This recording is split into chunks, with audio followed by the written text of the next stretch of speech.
Hey guys, tonight we're threading through Constantinople's spice-choked alleys, where silk costs less than bread and shadows cling like thirsty beggars. Picture this: lanterns shaped like crescent moons cast honeyed light over carts groaning with textiles. The air reeks of saffron and wet wool, not a combo I'd recommend for your next candle scent. Quick reality check. You'll be elbow deep in dye vats by midnight. And trust me, Byzantine textile workshops didn't have OSHA, so before you get comfortable, take a moment to like the video and subscribe. But only if you genuinely enjoy what I do here. Drop your location and local time below. Let's see who's braving this loom-strewn labyrinth at 3 a.m. Now dim the lights. Maybe turn on a fan for that soft background hum. And let's ease into tonight's journey together. Your sandals slap against cobblestones slick with indigo runoff, that tang in your throat. That's fermented woad vats mingling with sheep fat soap. Basically, the Dark Ages version of a bath and body works. A woman materializes from a doorway, henna coils snaking up her arms like living lace. Her shawl shimmers even in this meager light, probably woven with real gold thread. Fun fact: Byzantine silk production was such a state secret that smugglers faced execution. Yet here she is, jerking her chin toward a shadowed archway, no password needed beyond your trembling curiosity. You reek of Frankish leather, she mutters, lips barely moving. Her accent curls like smoke from a censer, but the Samite, it tolerates rough hands. Before you can ask what Samite is, she's dragging you past bolts of fabric, so fine they ripple like water. One brush of your thumb against crimson silk leaves it bloody with dye. Authentic Tyrian purple required crushing thousands of murex snails. A fun little nugget your history teacher skipped. The guilds guarded those recipes tighter than TikTok influencers hoard photo filters. The workshop swallows you whole, a cathedral of looms. Warp threads stretch upward into gloom, weights swaying like hanged men. 16 treadles dangle from each machine, because why make anything simple? Your guide snaps fingers crusted with azurite dust. Watch the heddles they bite. True story. Medieval weavers often lost fingers to snapped threads. But hey, at least tetanus shots are totally period appropriate.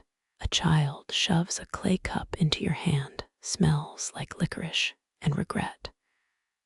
Drink. Keeps the moths from nesting in your lungs.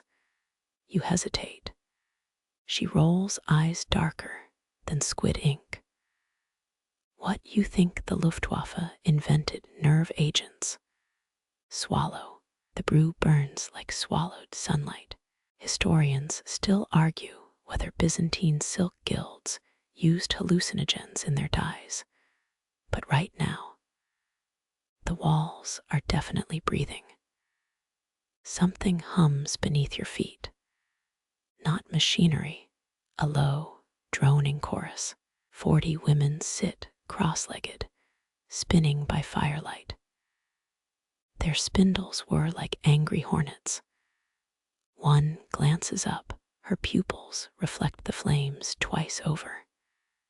Fringe alert.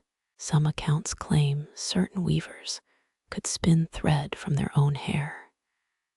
And reportedly, patron's nightmares. You suddenly regret that second cup of licorice death juice. The henna woman presses a spindle into your palm, its whorl carved with twin eagles. Snap the thread, and you owe the guild a year's labor. Her smile could frost glass. Break two. They take your voice. The distaff feels warmer than wood should. Your first pull goes sideways. The thread frays, sending a loom weight crashing down. Everyone freezes, then laughter. Raucous, wine-soaked cackles bouncing off the vaulted ceiling.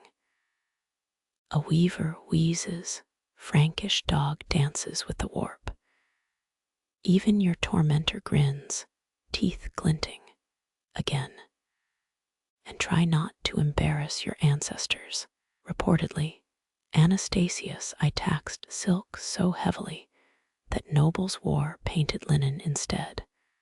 But tonight, the tax is pride, paid in blistered fingers and Byzantine sarcasm. A girl nudges you, offers a fig stuffed with walnuts. Eat, the looms get hungrier. She points to a massive tapestry, consuming an entire wall. Golden threads depict Justinian's face, except his eyes follow you like Mona Lisa's tacky cousin. Open debate. Scholars still feud over whether Samite weavers encoded heresies into imperial commissions. That weird flicker in Justinian's embroidered stare. Yeah, maybe don't dwell on that. The spindle grows heavier with each twist. Blisters burst on your thumb, warm as candle wax. Across the room, a weaver sings a lullaby in Armenian, her shuttle darting like a minnow. Your guide murmurs, she's been awake since the Nike riots. That was 40 years ago. The song twists into a snore. No one wakes her. Midnight arrives on the back of a draft, snuffing half the lamps. Someone screams. A loom weight rolls past your foot, trailing cobweb-thin silk. The henna woman sighs. Third time this week. Don't stare, it's just the ghost loom acting up. Because obviously haunted textile equipment is a workplace hazard. You open your mouth, she slaps a hand over it. Hush, they like fear, makes the thread shinier. Your spindle starts spinning on its own. You push aside embroidered curtains. The wool scrapes your palm like raw silk. Inside, 6 vertical looms tower like druid stones, their crossbeams choked with samite, half woven into saints and starling flocks. The air hums, not with flies, but the song of 100 threads pulled taut. A weaver nods to you, her headscarf dyed the exact blue of a twilight Vidinian sea. She gestures to a bench piled with golden threads. Lemnian flax, she says. Soaked in Nile water, the Sultan's wives claim it whispers while they sleep. You resist asking what linen might say, gossip's cheaper here than bread. The workshop floor thrums with foot pedals, wooden treadles clicking like a clockmaker's fever dream. Historians still debate whether Byzantine emperors wore samite under their armor. But you know the truth. That gilded garbage chafes like hell. You've got the rope burns from a backstreet silk hawker to prove it. An apprentice offers you a bronze bobbin still warm from the friction of weaving. Mind the shed, he mutters, pointing to the vertical gap in the warp threads. You fumble the golden thread. It unspools like a drunken centipede. The master weaver snorts. Eagles eat slower, she says, though her eyes crease with something like pity. You work beside a woman weaving pomegranates into the hem of a patriarch's robe. She nods at your clumsy fingers. 4th century pattern, she says. Just like Saint Helena's funeral shroud, may she nag God eternally. Her needle pauses. They found saffron stains on the original, either sacred spices, or someone smuggled snacks into the tomb. 3 warped mirrors hang above the looms, reflect noon light onto the threads. A dwarf cedar smolders in a copper bowl. Its smoke wards off moths, and judging by the apprentice's coughs, possibly common sense, your eyes sting.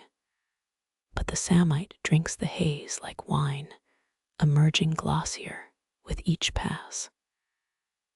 The master weaver inspects your section, a crooked vine tendril spoiling an otherwise decent peacock. She clicks her tongue. A child's first haircut looks cleaner. Before you can sulk, she tugs your ear gently. Fix it with Armenian cochineal stains. Forgive all sins. She drops a dried beetle into your palm. Its carcass bleeds scarlet under your thumbnail. Dusk seeps through lacquered shutters. The loom's strings glow like captured sundials. Someone lights goat lard candles. 3rd century texts swear they repel thread rot. The stink claws your throat, but the Samite shimmers healthier. Like a widow rediscovering rouge, a commotion erupts by the vats. A novice spilled indigo over a finished tapestry. The master weaver doesn't yell. She stares at the ruined holy martyr.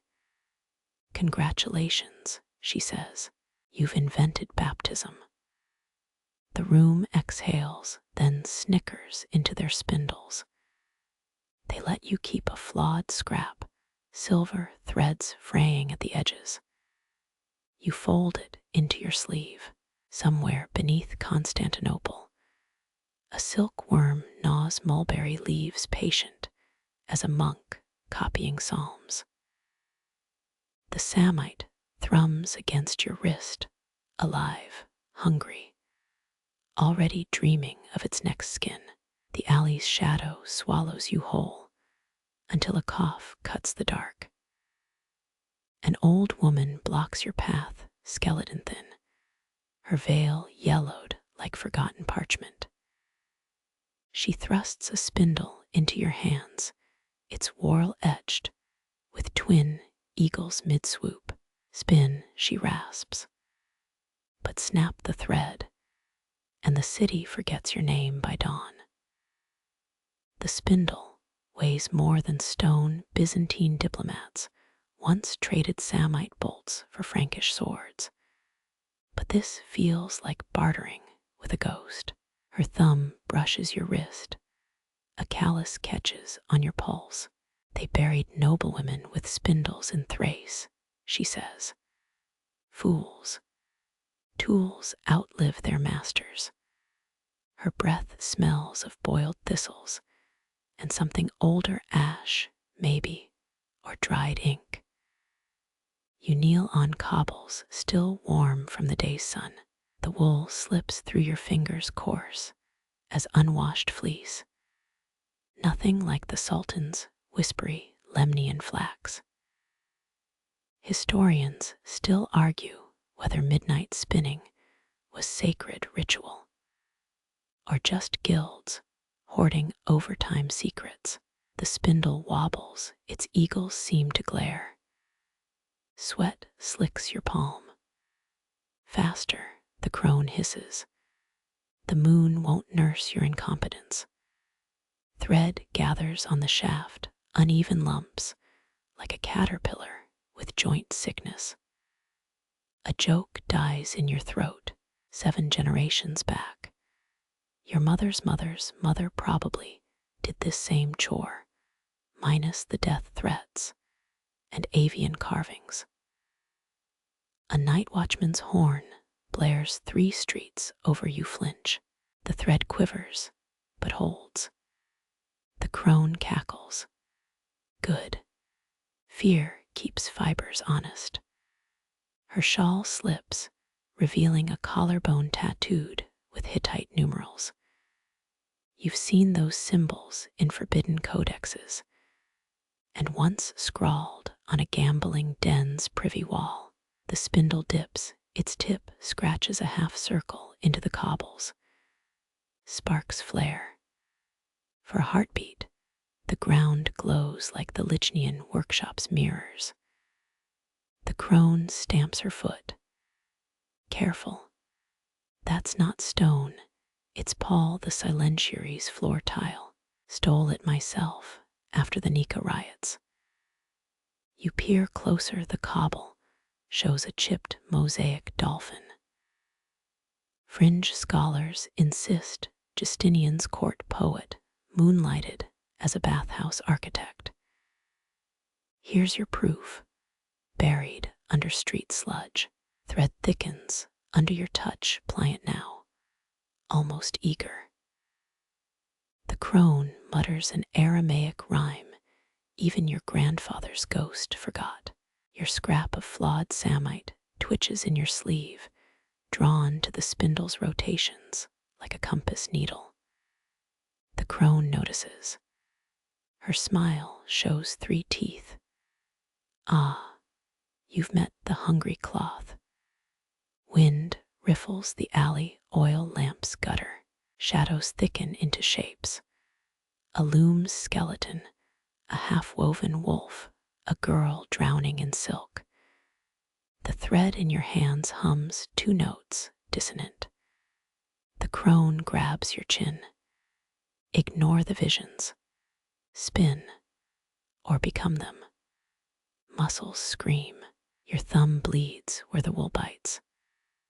Constantinople's usual stink, fish guts, and rose adder fades beneath the tang of lightning about to strike.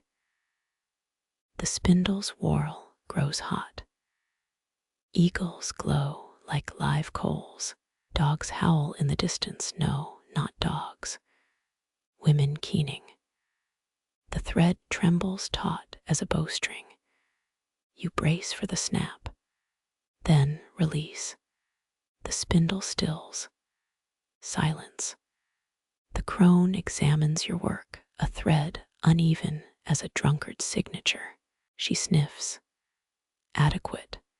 Her gnarled hand dips into a pouch. Payment.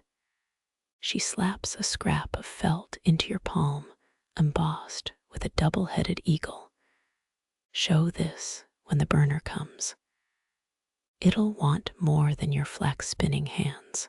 Before you ask who or what the burner is, she vanishes into a urine-stained wall. The spindle lies at your feet cold again, eagles sleeping. Your Samite scrap pulses once, twice, then stills. Somewhere above, a nightingale defecates on a merchant's imported rug. You pocket the felt token. Byzantium's shadows feel heavier now, threaded through with something older than saints or sultans. The flawed Samite curls against your wrist, warm as a second heartbeat. The indigo reek hits first rotten eggs and vinegar, laced with a sweetness that clings to your molars. You follow the stench down spiral stairs, each step slick with something that isn't water. 12 vats bubble below, their surfaces veiled in sulfurous steam. A figure emerges, arms scarred blue to the elbows, eyes red-rimmed as overripe plums. Breathe deep, the dyer croaks. Night air thickens the dye. You gag. Byzantines once fermented urine and stale bread to make this stinking brew, a fact your nose now regrets knowing. The dyer slaps your shoulder. Caracalla bathhouse this ain't. Dip the silk or wear mediocrity like a cheap chitin.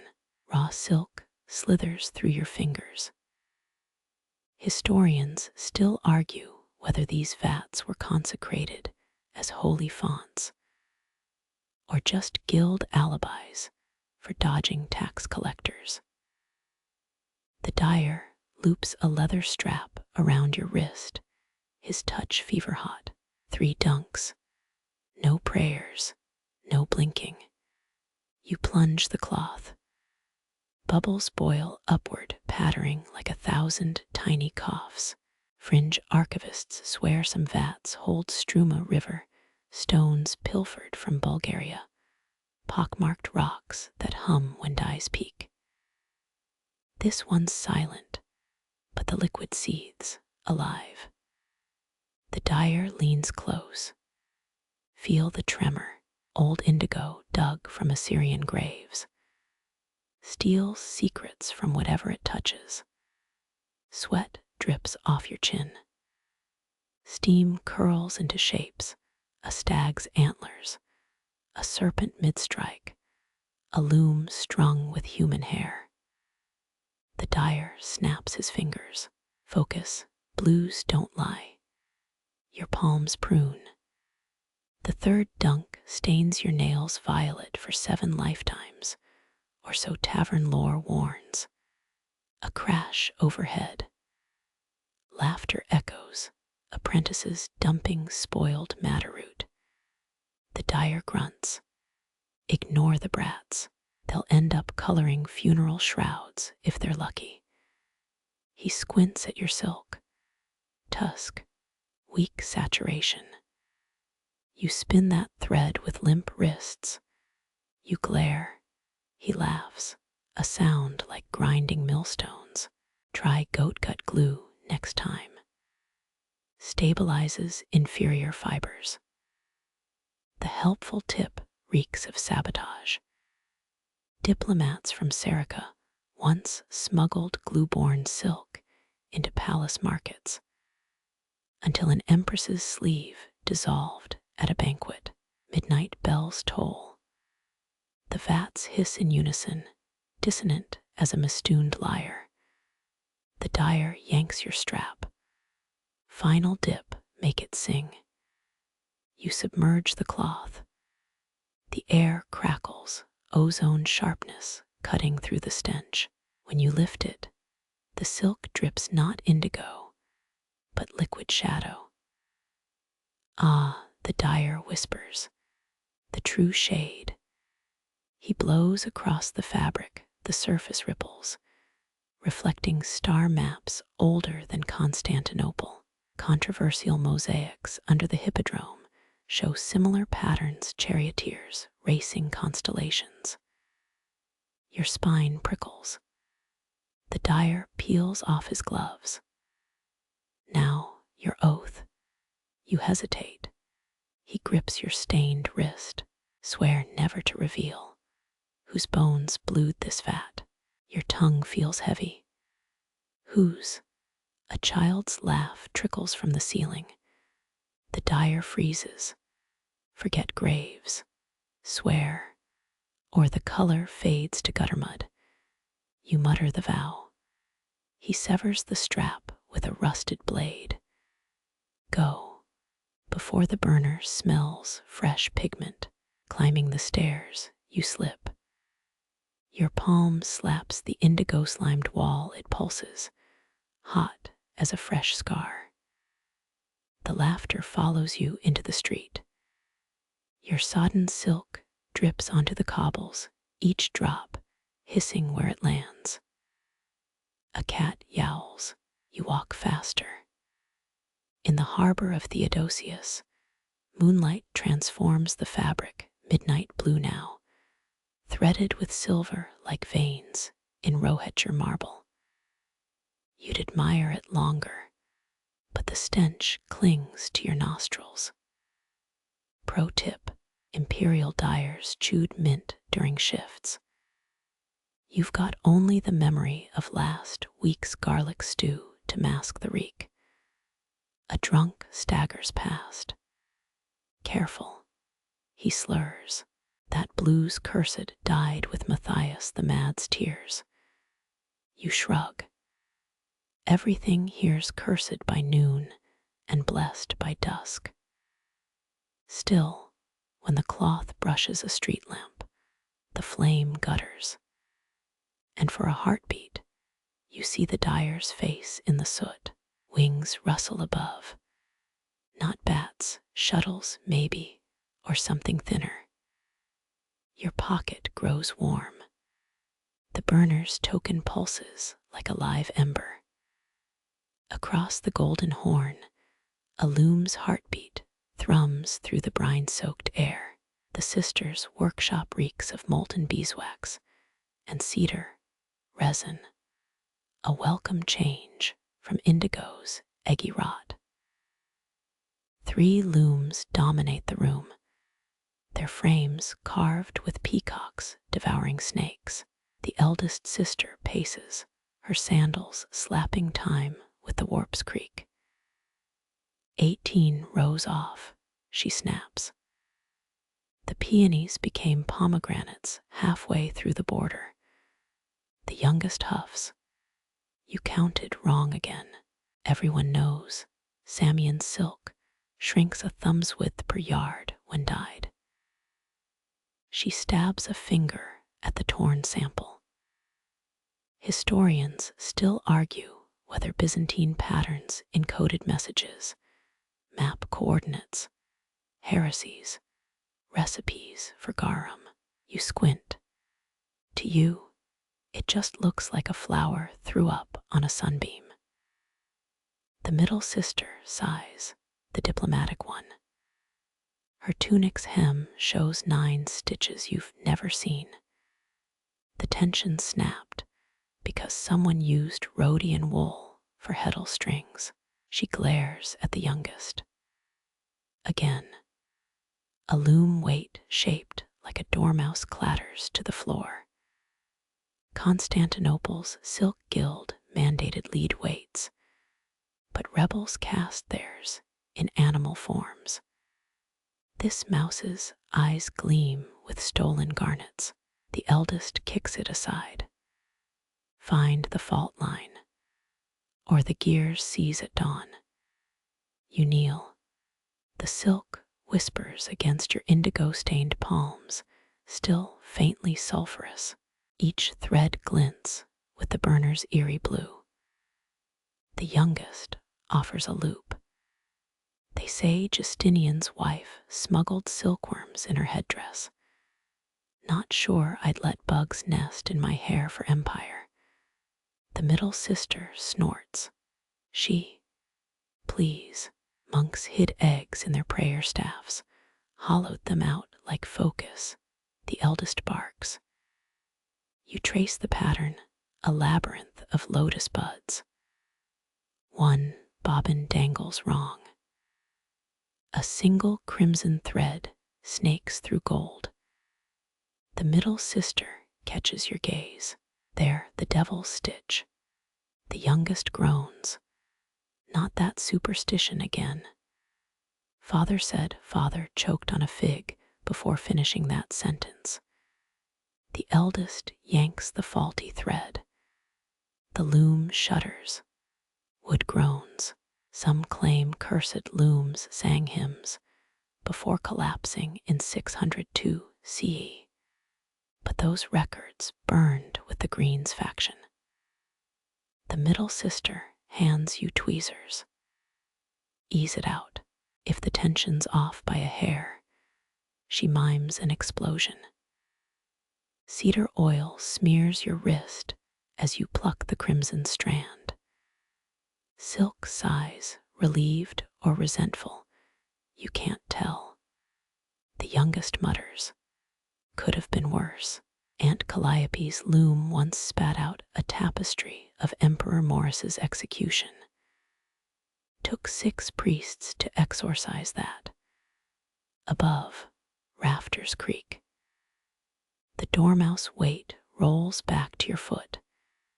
You pocket it accidentally. The eldest smirks, lucky charms useless unless fed. She tosses you a sesame cake. For the gears, don't ask. Midnight oil smokes in its lamp. As the thread withdraws, the pattern realigns, peonies blossom without pomegranate interference. The middle sister exhales, almost, now the knot. Tiny, almost invisible, a snarl where 4 threads cross. The air above it ripples like heat haze. Your tweezers hover. The youngest grabs your elbow. Careful. My cousin undid one of those, woke up speaking Magyar, and he's never left the Subura. The eldest flicks her wrist. A blade gleams obsidian, not steel. Cutting negates the tangle. But it'll cost you. Cost what? All 3 sisters smile. The lamp flickers. Somewhere a bobbin rolls across stone and doesn't stop. The trader's fingers smell of vinegar and crushed beetles. You recognize that stench from the dyer's vats. He unfurls the fabric with a snap cardinal red, so deep it makes your eyes water, dyed with cochineal from Ctesiphon. He lies smooth as loom-polished wood. Historians still argue whether Byzantines used Mexican bugs before Columbus. But his grin says he'll swear on any relic you pick. A boom echoes, the Theodosian walls shivering under some unseen weight. You glance up. Copper bells swing wild above the gates. Geese scatter honking. Their wings beat the air like frantic war drums. Legend claims they nested in the walls, crevices, feathered sentries screeching at Khazar raiders. You count 17 birds fleeing. Always an odd number with omens. 50 hyperpyrons a yard, the trader says, still holding crimson silk to the sun. Gold threads wriggle through the weave, living serpents trapped mid-strike. You snort. That's Persian work. The selvage's all wrong for Constantinopolitan. He yanks the cloth back. Persian. This came straight from the Augustaians' secret presses. The eunuchs bathed it in. Another bell tolls closer now. The geese vanish behind smoke from the brazen house's forges. You pluck a loose thread from the velvet. It stains your thumb pink. Madder root, you murmur, not cochineal. Someone cheaped out on gallnuts. The trader freezes. His smile goes stiff as sizing starch. 6 heartbeats pass. Then a bark of laughter. Sharp eyes. Let's say 30 hyperpyrons. For the inconvenience. You're about to haggle when a shriek cuts through the market. The silk trader pales, genuine fear this time. He stuffs the fabric into your arms. Take it. Just don't mention the matter to the eparch's men. You blink. The red weighs nothing, like holding a storm cloud at sunset. Constantinople's guild laws demand death for falsified luxury dyes.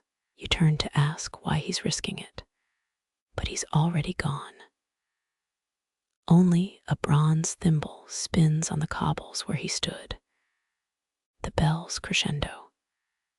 You clutch the silk and run past candle makers dipping wicks in mutton fat, past a tooth puller using silk thread to yank molars. Goose feathers spiral down. One brushes your cheek, then catches fire midair. You duck into an olive press house, the air thick with brine and heresy. A weaver crouches there, her Samite robe torn. She eyes your red silk hungrily. Cardinal's shade, she whispers. The burner's favorite. She extends a hand, then jerks back as the dye seeps into her palm. Och, matters too meek.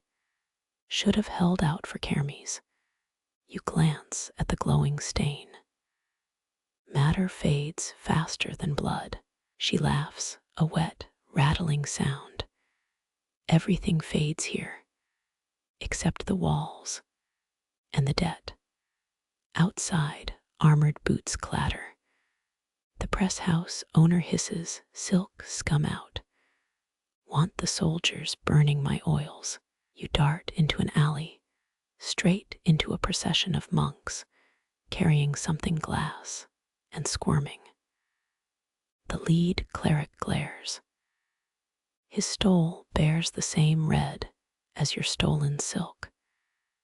You press against damp bricks as they pass. Their relic glints, a jar of silkworms coiled in salt. One monk murmurs verses. Another snaps, hurry, before the geese return with their accusations. Dawn claws at the sky. The silk grows heavy. You remember the sisters warning about hungry looms and the trader's vanished face. Somewhere beyond the walls, a shriek echoes, not human, not animal. The kind of sound that makes hens lay yolkless eggs. The silk shifts in your grip. The gold threads now form words in Syriac. Or maybe it's just your sleep-starved eyes. A beggar laughs from a dung heap. Careful cloth that pretties gotta be paid for twice. You turn toward the lychian quarter, its lanterns dying one by one. The silk warms, then burns cold. You swear the dye's seeping into your veins. Ahead, the wool seller's gate creaks open. A familiar voice calls lost, little moth. The eldest sister stands there, henned hands on hips. She eyes your crimson bounty. Tusk, should have bargained for blue.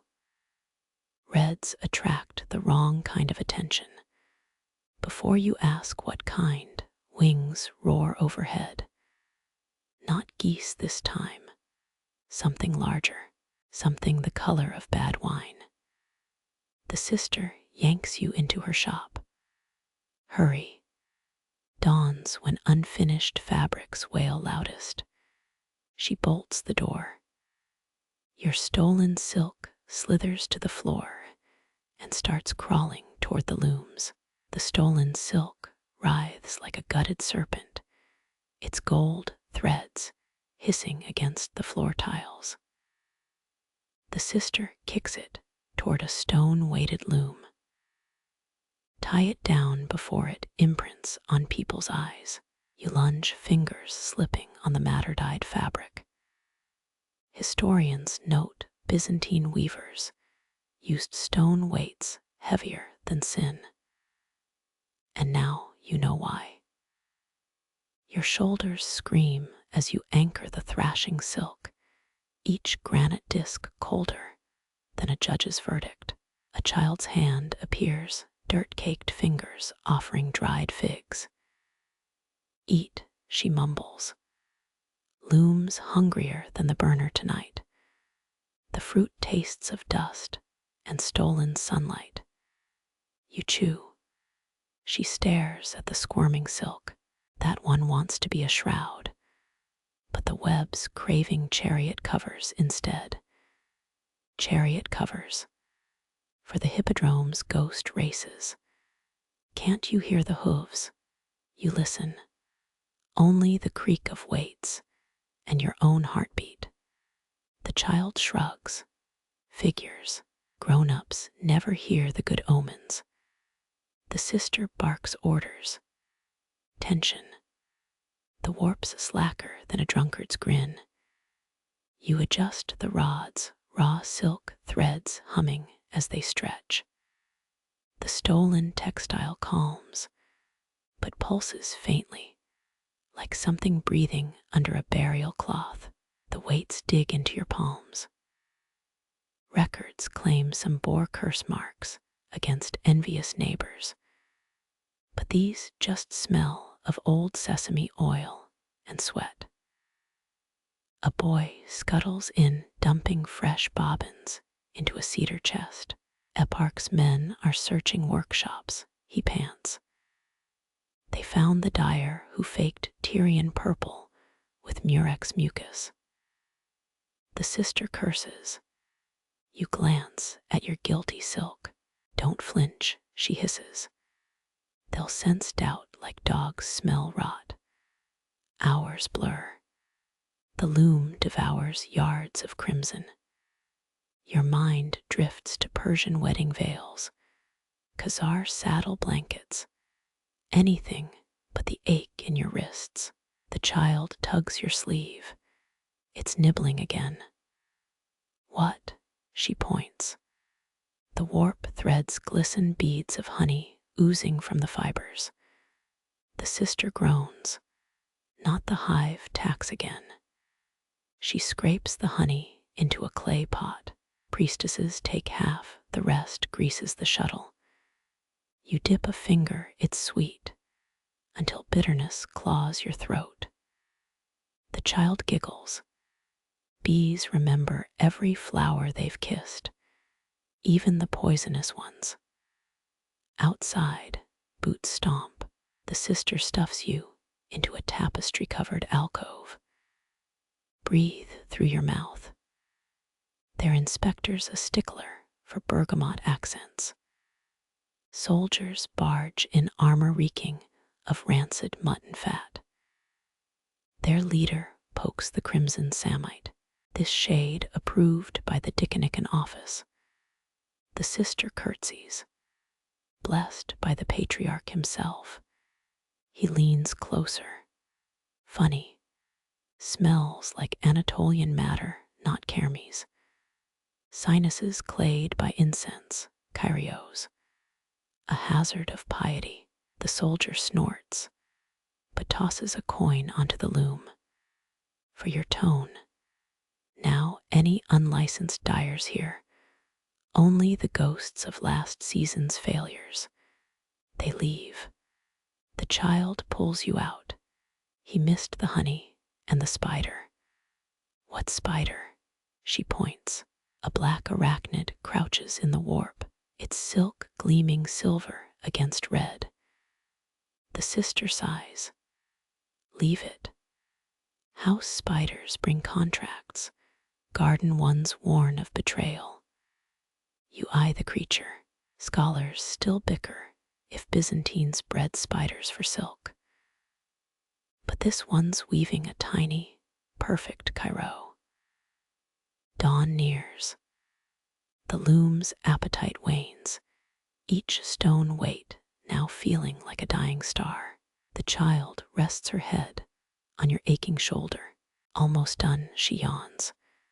Then the real weaving starts. You freeze. Real weaving. She blinks. Where do you think lost minutes go? Mended into noon. The last knot tightens.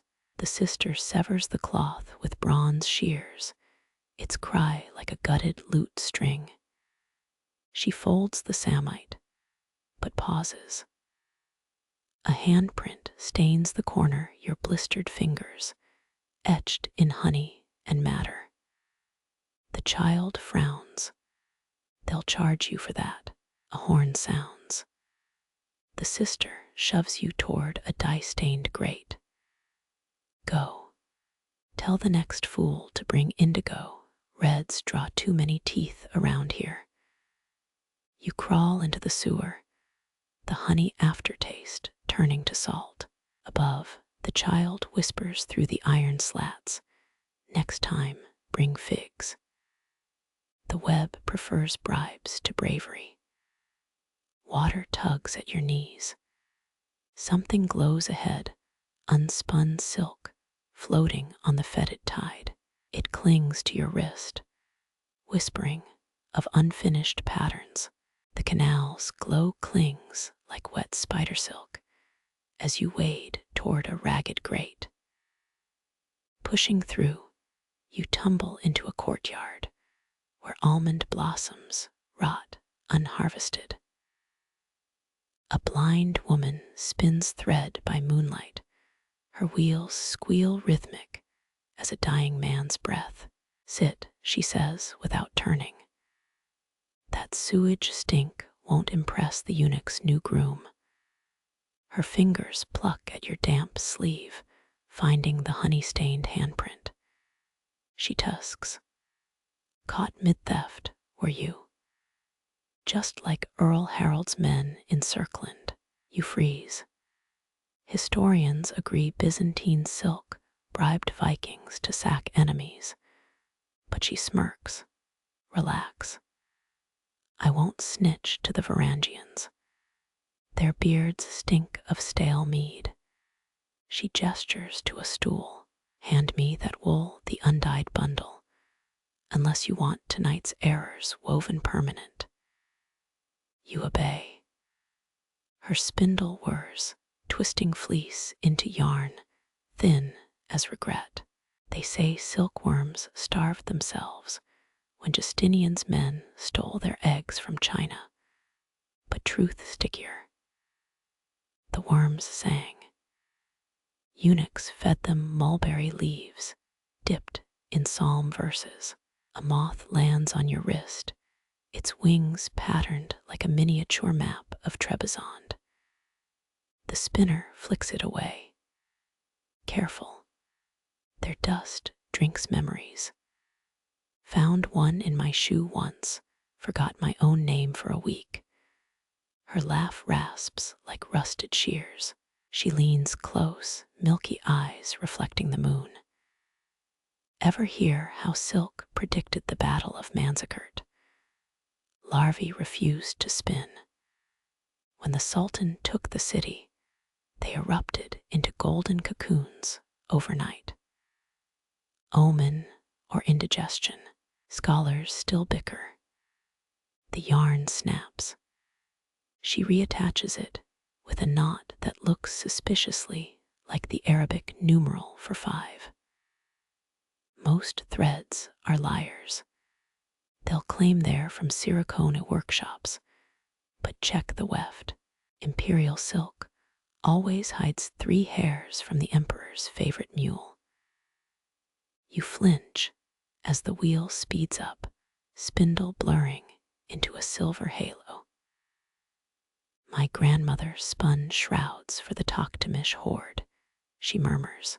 "Cossacks paid in wolf teeth. Said silk from the steppes could stop arrows, until Muscovite cannons proved them wrong." A cold breeze carries the stench of the golden horn. The spinner tenses. "Dock inspectors," she hisses. "Quick, lick the spindle." You do. Your tongue tingles with fermented mulberry. She cackles. Now you're baptized in the gossip of worms. They'll talk if you dare listen. Boots echo nearby. She thrusts a skein into your hands, its fibers shimmering with faint iridescence. Go, but unwinds this before cockcrow, unless you want your secrets spun into the eparch's undergarments. You slip through a crack in the wall, the yarn squirming like a live nerve.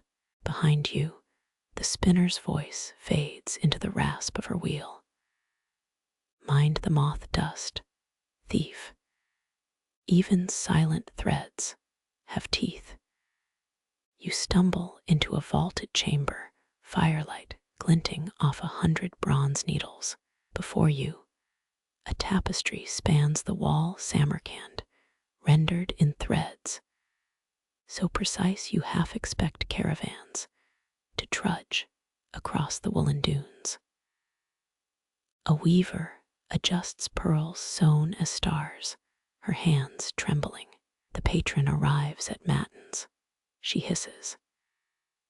If he notices the Zaravshan's flow, she chokes, fingers twisting like spooked spiders. Every child in the Lychian quarter knows Samarkand's lifeblood is the Zaravshan golden silt, birthed 1,000 orchards. Yet here the river curls backward, a liquid question mark stitched in indigo. Your nail traces the error. A master dyer sidles close. Blame the Armenian illuminator, he mutters. Got drunk on apricot brandy, mistook his own tears for tributaries. Firelight warps, the Samite's sheen, making the flawed map shimmer like mirage. Someone wheezes out a joke about Venetian cartographers adding deliberate errors to catch plagiarists.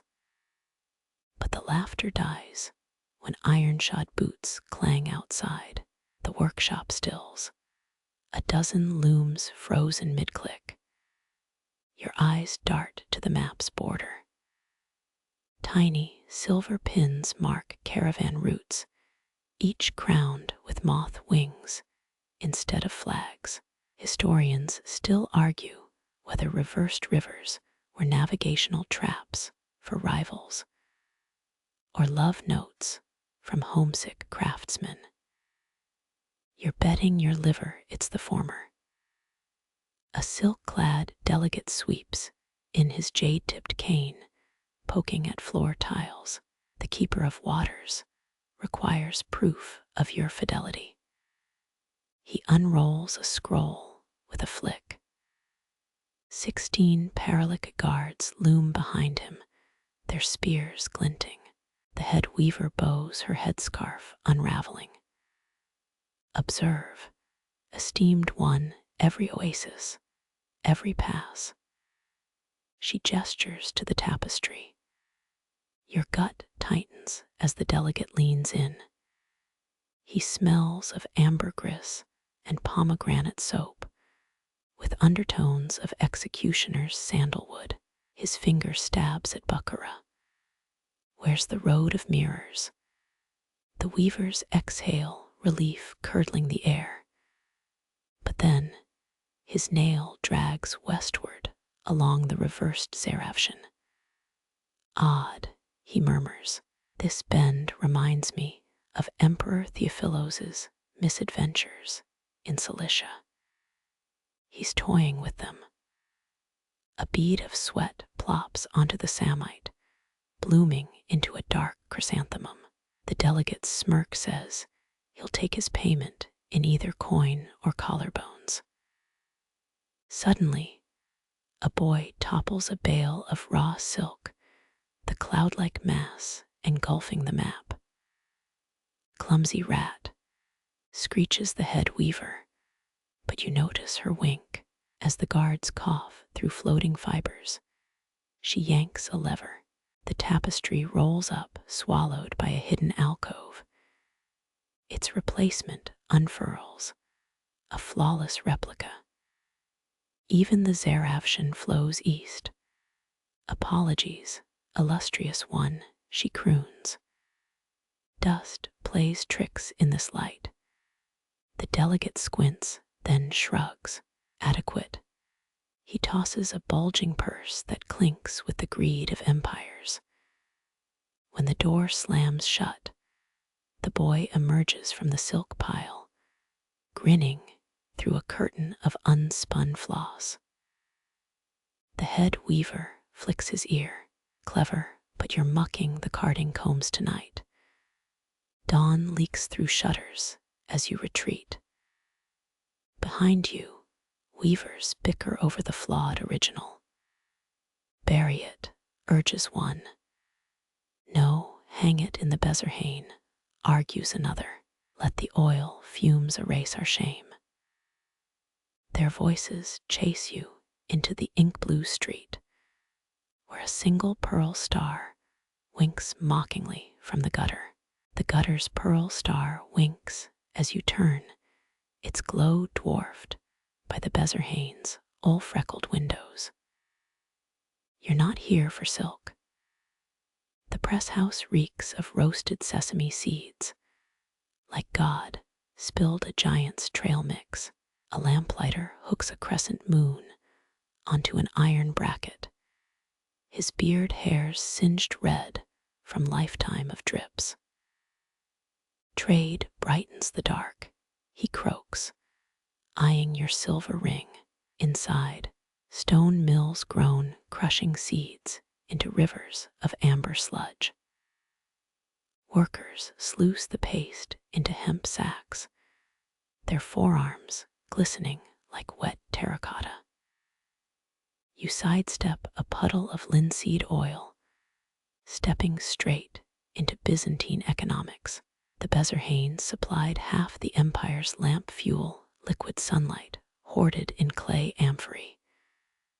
But tonight's bargain isn't for burning. A pressman squints at your ring, twin serpents swallowing their tails. Pure, he asks, biting the silver. You nod, though it's tin from some dead crusader's ear. His laugh rattles the copper scales. 8 ounces, and pray the patriarch doesn't bless the cisterns tomorrow. He means drought. Blessed water thins, oil yields, a fact monks deny, but merchants whisper. The scales tip. You pocket a goat bladder bloated with oil, warm as blood fresh from the vein. The lamplighter materializes against smoke, curling from his wick-trimming knife. Beware idle shuttles, he mutters. Left alone, they'll weave lies into your sleeves. You freeze. That's lychian quarter lore, unattended looms spinning cursed cloth. But here, beyond the presses, a derelict silk frame leans against a vat. Its shuttle rests in dusty cobwebs, thread long rotted to spider snacks. Historians still argue whether deserted looms inspired tales of haunted textiles, or if weavers invented stories to keep kids from wrecking their gear. The pressman spits into an oil vat. It hisses. Ignore the batty old flame tender. Half the wicks he lights go out before lauds. He leans closer. But between us, the shuttles aren't the liars. It's what they weave with. He taps an amphora labeled attic quality, best for pens. The seal's cracked. A crash echoes from the loading dock, slavers rolling in empties. You duck behind the vats as chains clank. The pressman tosses a frayed ledger at your feet, glancing at random. XII Kalen's Apriles, 20 amphorae to the Neorian shipyard's oars. XIV Kalen's Apriles, 6 amphorae to the Magnara Palace, floor polish. XV Kalen's Apriles, 2 amphorae to the eunuch's chrysotriclinos. Unknown. Required incense burner delivery. Incense burner. Sesame. Oil's too crude for perfumes. Unless the lamplighter's warning coils in your ear. Some claim the Byzantines product fueled espionage. Oil-soaked parchments revealing hidden messages when heated. The palace denies it. You squint at the ledger's smudged ink. That third entry. Unknown usage wedged between shipyards and throne rooms. A hand smacks your shoulder. The pressman scowls. Buying or daydreaming. You gesture to the mystery order. He slams the ledger shut. Ask the emperor's chimney sweep. It's his burden, sniffing out conspiracies in candle soot. Outside, the lamplighter trims a wick, its flames spiraling blue. They'll drain the presses tomorrow, he murmurs. Ever tasted sesame mash, like chewing a bishop's sandals? You don't ask how he knows. Dawn's first gulls circle, a reminder that oil burns brightest before it drowns in daylight. Your stolen bladder sloshes as you retreat. Behind, the idle shuttle trembles, as if plucked by invisible fingers. The stolen bladder warms against your thigh. Its slosh syncs with your heartbeat. Constantinople's night air bites now, a gritty cocktail of salt and fermented dyes. You skirt the lychian quarter's edge, boots sticking in muck from yesterday's storm. Some claim the city's dyers used urine to fix colors, though scholars insist that's Athenian slander. Ahead, a two-tailed comet of yowling fur erupts from a tannery. A fleece-scarred cat streaks past, bronze glinting in its jaws. Thief, a weaver, stumbles after it, her thimble-less finger bleeding. 3 more craftsmen join the chase, silk aprons flapping like battle standards. The cat dives into a dye trench, sending up a geyser of indigo. You smell the fermented woad before the splash hits, rotten cabbage laced with ammonia. Chasing artisans trip over vat ropes.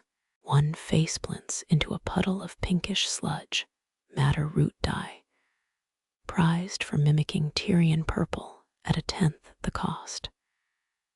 Catch that demon. He sputters, lips stained raspberry. The cat leaps onto a bamboo drying rack, its stolen thimble now dangling from a claw. You duck behind a mulberry tree. Time was. The Byzantines imported Egyptian cocoons to breed their own silkworms, secrets so tight, leaking it meant death. Now, straggler moths flit through these dye yards, drunk on fermenting vats. The cat scrambles higher, rack groaning under its weight. Bolts of half-dried Samite sway gold threads, catching moonlight like fishing lures. A weaver hurls a wooden bobbin. It clips the rack, launching the thimble into a clay jar of almond oil. The feline assassin follows, vanishing into the vessel with a wet plop. Craftsmen circle the jar, debating retrieval methods. Reach in, are you mad? It's a Cairo street cat, probably carries plague in its fleas. While they argue, you spot a scrap of linen half buried in mud. Kneeling, you tease it free, fingers meeting unexpected texture. Not linen, Samite. Someone wove a message into the cloth, then ripped it mid-thread. The remaining fragment shows a 7-pointed star, a common motif, though historians still debate if it symbolized guild ranks or astrological heresy. The cat erupts from the oil jar thimble reclaimed, fur now sleek as an otter. It bolts toward the Propontis, weavers in pursuit. You examine the sodden Samite. Words emerge in watered silk, a script only legible when damp.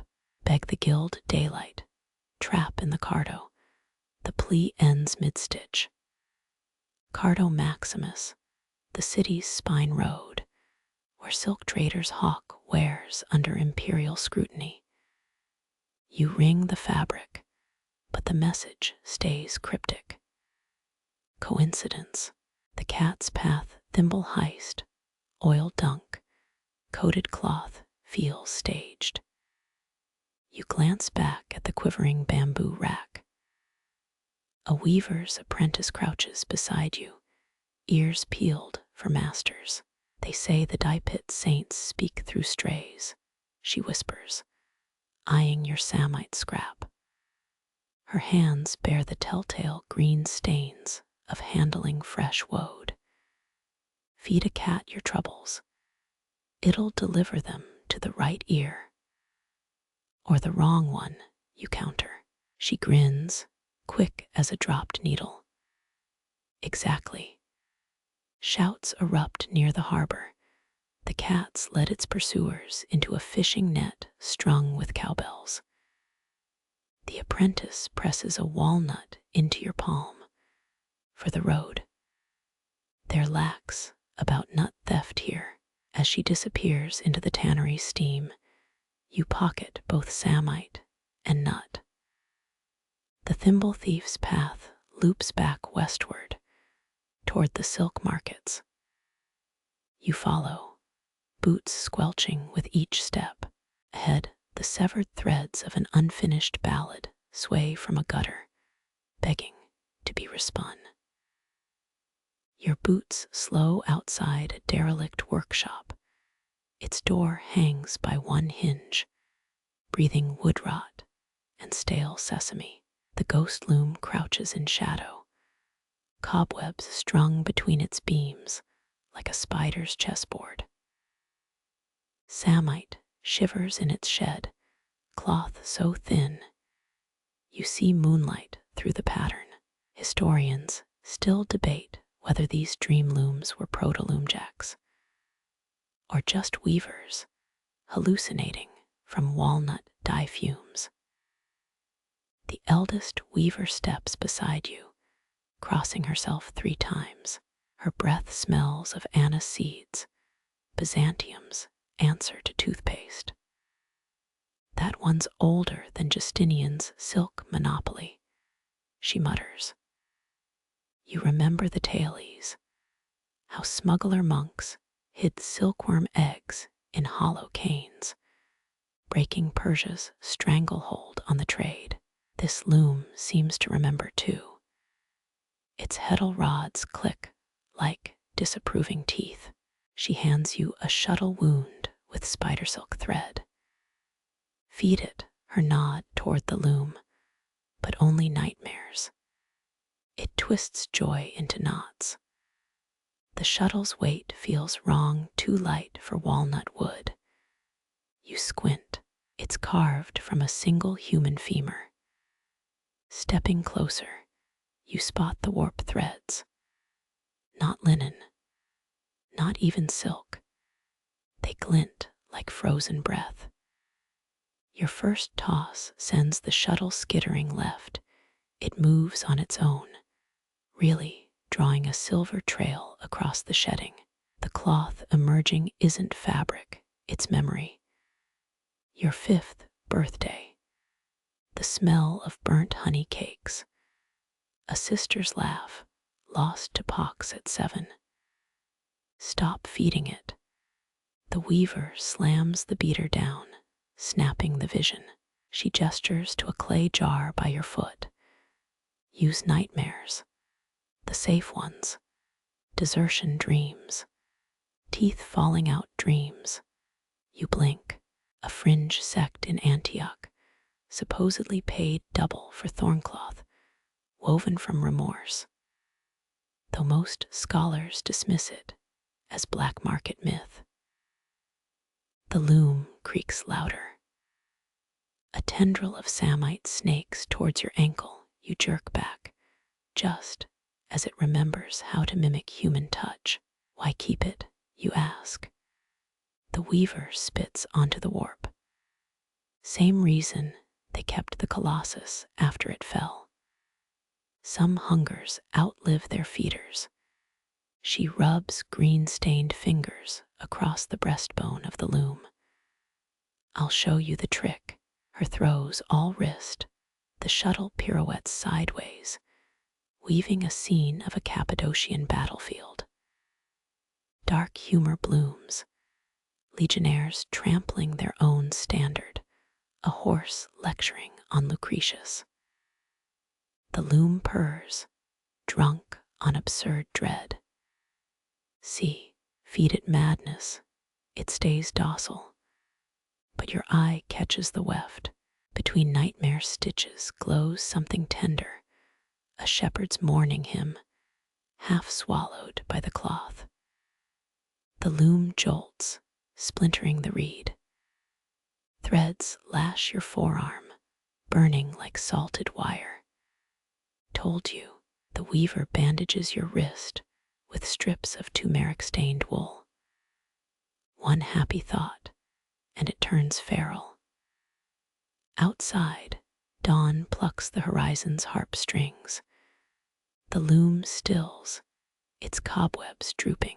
You pocket a fallen pin, engraved with twin moths, though everyone knows Byzantine weavers preferred peacocks. The eldest follows your gaze.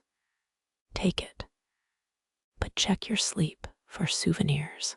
As you exit, the ghost loom exhales a thread of your childhood blanket. It dissolves before reaching the floor, a half-remembered warmth against your cheek. Heat shimmers above your finished Samite, each thread plucked from tonight's chaos. The eunuch arrives in a rustle of office silk, his ceremonial scales embroidered with peacocks, though their tails look suspiciously like scorpion stingers. He circles your loom, jade pick probing the brocade. You know his type. Byzantine bureaucrats once commanded entire navies, though historians still brawl over whether they actually enjoyed stewarding imperial wardrobes. His nail taps a recurring motif, flames consuming a walled village. This fire, his voice cracks like overdyed linen. Where did you copy it from? The truth won't help. You shrug. Pattern books from the Augustan. Standard border design. Lyre.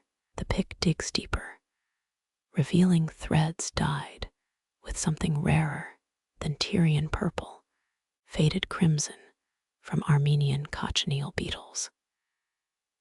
Eunuchs dominated the dye trade for centuries, except that one who allegedly smuggled pigeon eggshells to brighten yellows. You smell his fierce sweat now, incense and stale sesame oil. He collapses onto a prayer stool, still gripping your fabric. My mother wove this same fire the morning our village burned. Seljuk raiders. I was 6. His thumb brushes the motif. She kept weaving as the roofs caught. Said patterns outlive people. A risky move, confessing personal history to a stranger. Then again, palace eunuchs weren't allowed family names. Maybe you're his new confessional. Silence stretches like warped thread. 12 heartbeats. 27. Some claim Byzantine officials counted pauses as negotiation tactics. You're betting he's just broken. Finally, he rasps. Finish the roll. Add cypress trees at the selvage. She liked cypresses. You grab a fresh shuttle, but he snatches your wrist with her hair. A curl of gray waits in his palm, brittle, smelling of lotus paste. Experts think 600 Constantinople nobles swore oaths on heirlooms, though most texts omit the weepy parts. The strands knot instantly, resisting the weave. Second pass, they snake into the fire pattern, dousing flames with remembered rain. The eunuch watches, stone-faced, until the last thread snaps into place. He leaves without payment, clutching the Samite to his chest. Dawn stains the workshop windows blood-warm. Someone's abandoned lyre plays a loose string in the wind, or maybe it's the ghost-loom, humming a lullaby from a burnt village. Your pockets feel heavier. That stolen moth pin pulses like a second heartbeat. You tell yourself it's fatigue, but your shadow stretches 3 paces farther than it should. Bees hit the robe before you hear them, a dozen golden commas stitching through humid air. One lands where the eunuch's tear soaked the Samite, and suddenly you're wrist deep in drone thunder. Their wax clumps where yesterday's embroidery frayed, palest yellow ceiling silk like molten sunlight. The priestess arrives at a shuffle, her veil dotted with amber hexagons. The hive's blessing, she croaks, tracing fresh wax ridges. Means they'll let us finish before claiming their cut. Byzantines once paid taxes in honeycomb, though experts argue whether hives ever nested inside city walls. A bee crawls into your sleeve cuff. Its buzz harmonizes with the workshop's ghost-loom hum. Don't twitch, she flicks the insect away with a bone needle. Workers just verifying your fragrance. Her smirk suggests this isn't about perfume. That moth pin in your pocket grows warmer, probably a coincidence. Probably more bees swarm the robe's hem, molding wax over a botched stitch. Their golden haze blurs the room. They're correcting the pattern, the priestess mutters. Less geometry, more chaos. True enough, hexagons bloom where you'd planned plain borders. One drone spirals your ear. BZZZZZZ, remember the 5th hive. You swat at nothing. The priestess barks a laugh. Ignore the sermons. Bees lie when they rhyme. She dips a ladle into a clay jar, thick honey glops onto your Samite. Spread this, keeps them civil. Cold amber oozes through silk like liquid thyme. Your fingers stick together, a reminder that emperors once sealed treaties with honey handshakes instead of blood. Drones crowd the honeyed patches, wings vibrating in triple time. The ghost-loom's rhythm syncs with their buzz. You think of chanters at Hagia Sophia if they'd chugged wine instead of praying. The priestess frowns at your smirk. Laugh now, wait till they demand tribute. Tribute, or she plucks a drone mid-flight, holds it to your ear.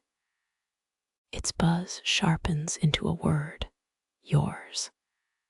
The honey hardens. Bees lift away in a single cloud, leaving wax embroidery that glitters like 1,000 tiny eyes. Your Samite now weighs triple, every stitch reinforced with stolen sunlight. The priestess wipes her hands on her apron.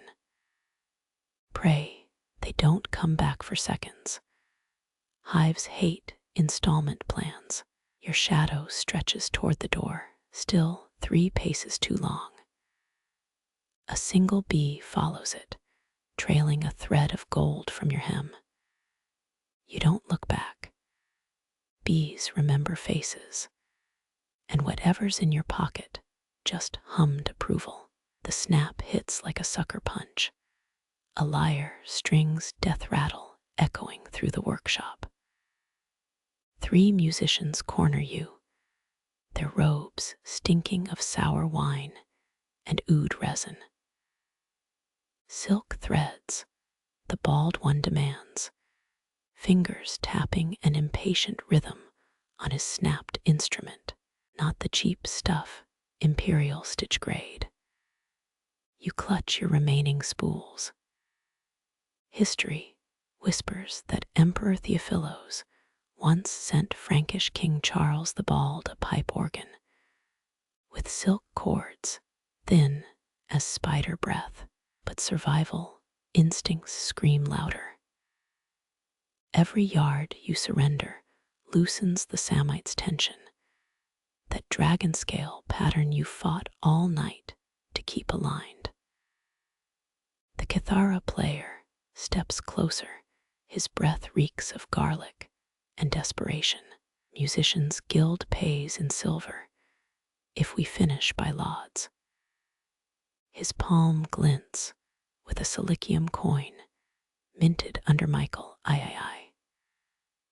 The drinking emperor scholars still insist wasn't half as drunk as chroniclers claimed. A kitten-sized loom weight slips from your waist. Its thud sinks with the ghost loom's distant clatter. You glance at the Samite. One pulled thread could unravel the entire border again. The musicians don't blink. How many strings? 7 lyres, the outest mutters. 2 kitharas, and a lute that needs therapy. You do the math. Their silk could save the commission, or damn it. The bald lyrist leans in. Hurry, dawn's not waiting for your conscience. Raw silk hisses through your fingers as you measure yardage. Did 9th century instrument makers really use lion-tanned catgut for lyre strings? A fringe thesis claims so, arguing the roars lingered in the sinews. You doubt it, but the workshop's donkey gut scraps smell theatrical enough for the rumor.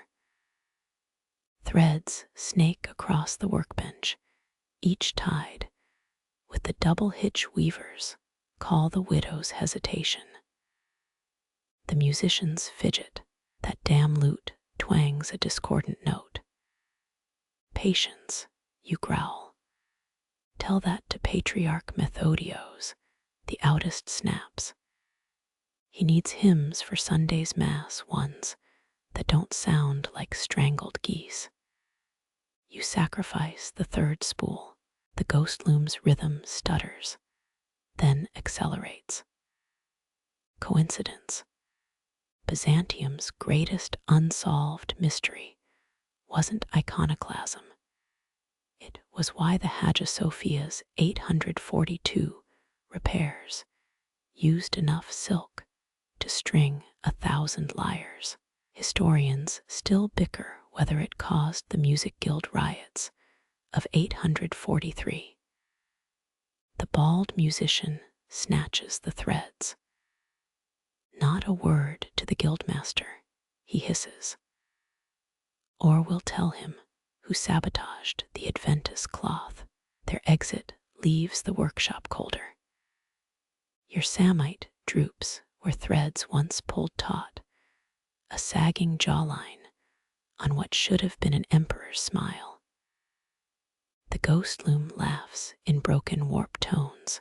Somewhere, a bee detaches from the shadows, trailing silk like a comet's tail.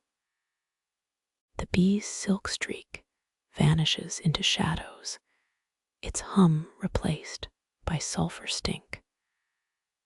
A man materializes by the indigo vats, flame dancing on his tongue. His apron crackles with dried bloodroot, and something glinting, pulverized beetle wings. A proposition, he says, swallowing fire. Behind him, dye pots seethe, their blues and crimsons too vivid, too alive. You've heard tales of alchemists who steeped silks in murex guts and goat urine, but this reeks of elder magic. He flicks a vial. Liquid inside writhes like a trapped eel.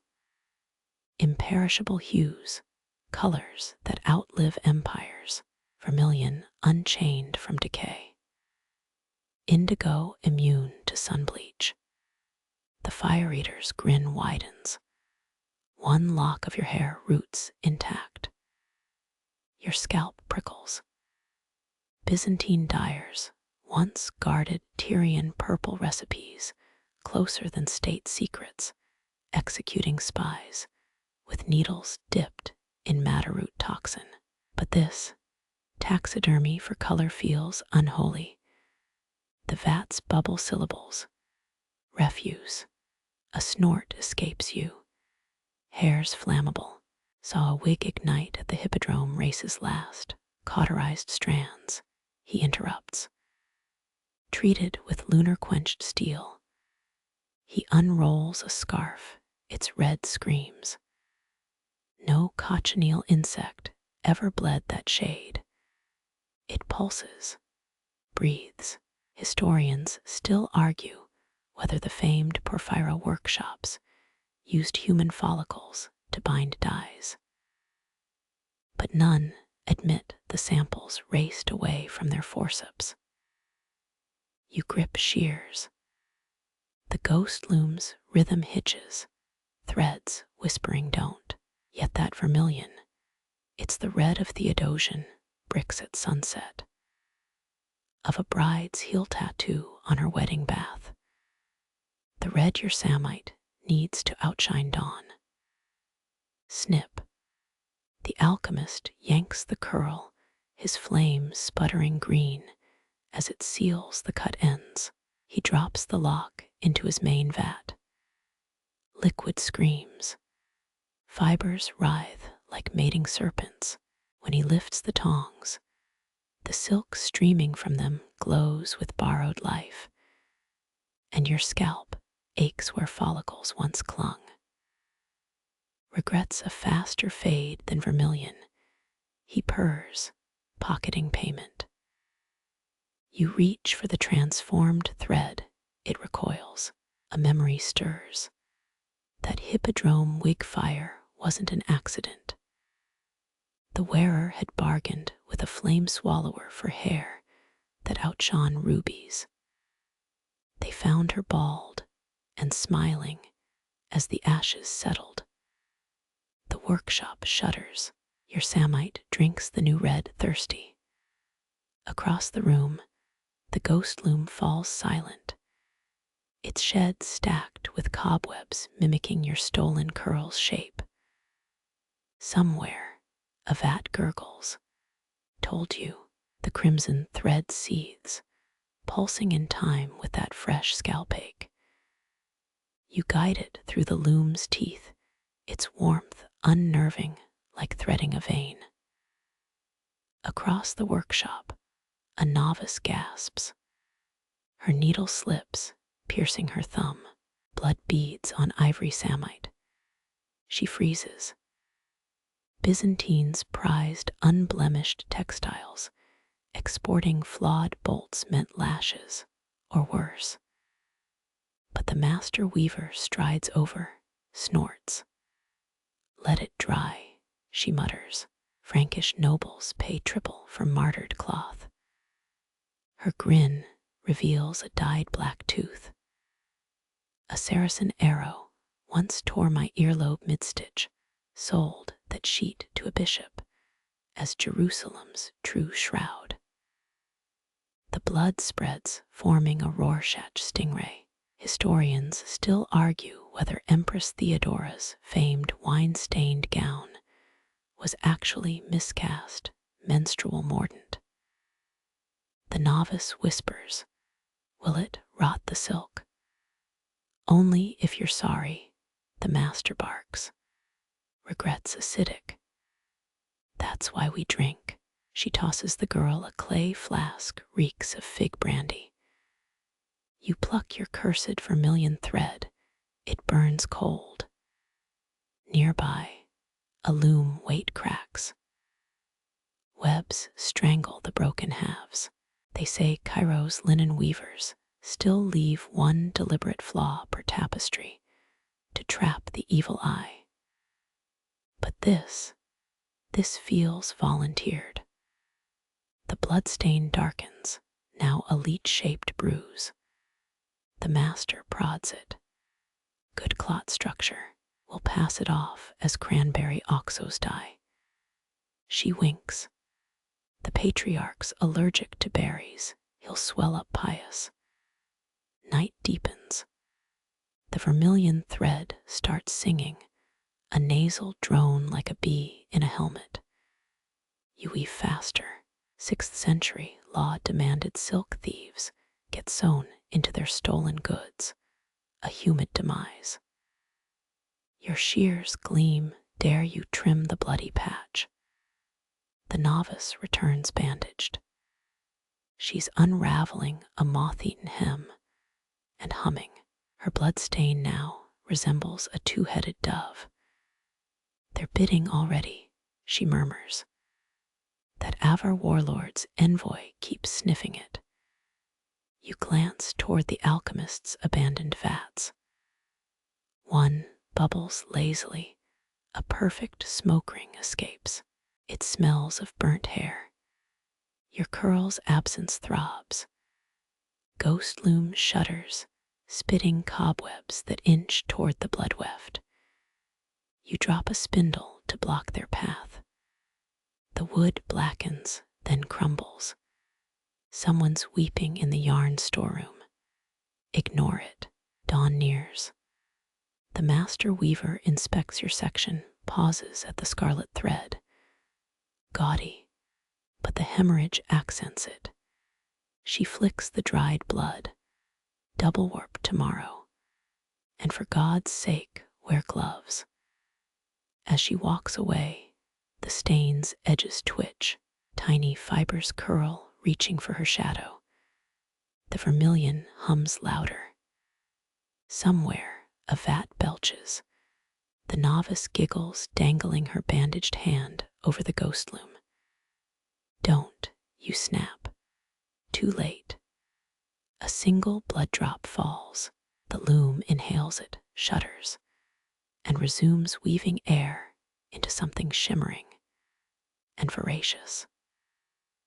The loom's hunger quiets, coiled into that shimmering void between threads. Your fingers still ache from yesterday's Blood-Weft. Across the workshop, a eunuch enters, his belt chains jingling with amethyst seals. Master of the imperial wardrobe, 3rd class, but you smell sesame oil on his gloves, a bureaucrat who snacks during inspections. Classic. He circles your loom, jabs the brocade with a jade pick. Silk inspection, 101. Byzantine officials used such tools to test for weak dye adherence. His pick hovers over a twisted knot of crimson. You freeze. That's where the ghost loom's cobweb fused with the novice's blood. The eunuch leans closer, his powdered neck flushing. Historians still argue whether Constantinople's silk exams required memorizing Persian knotting codes or just hefty bribes. His jade tool trembles. This motif, he rasps. Argina. The village where he stops. You notice his pupils dilate, black swallowing honey brown. The air smells of burnt chickpeas. My mother wove rugs there, he whispers, before the Bulgars fired the fields. His pick traces the mangled thread. This vine patterned their specialty. Last seen the day the granaries burned. Silence settles a held breath. The workshop knows this dance. Accusation first, negotiation second. But the eunuch just sinks onto a yarn crate. Chains clink against wood. A weaver's axiom: never trust a weepy bureaucrat. Eunuchs controlled the silk trade's choke points, charging thread taxes for escorted shipments. Yet this one's blinking fast, avoiding your gaze. His mother's story reeks of truth or expert theater. He snaps the jade pick, splinters embed in his palm. No blood. Odd. They sold her loom for kindling, he mutters. I was 7 hid in the flax barrel. A muted clang echoes. The ghost loom's shuttle moves unseen. The eunuch's broken pick levitates, twitching like a compass needle. He doesn't notice. You murmur neutral sympathy, standard guild training. The night's longers test us all, Kyrios. Perhaps a restorative don't. He stands, voice cracking. I confiscate this bolt under Decree 19 of the Lychian Codex. A shaky threat. Lycia hadn't enforced maritime silk laws in centuries. Cobwebs frost the walls. The ghost loom's creation pulses. A translucent sheet stretching toward the eunuch's shadow. Every workshop has a tapestry that accidentally implicates rivals. This could be yours. He reaches for the flawed brocade, flinches when his bleeding palm grazes a thread. Historians still argue whether Byzantine eunuchs' silk gloves prevented sweat stains or poison absorption. His fingers twine the crimson strand. It pulsates. I could have this workshop shuttered. He hisses, less conviction now. The ghost silk wraps his wrist, invisible to all but you. You offer the traditional counter.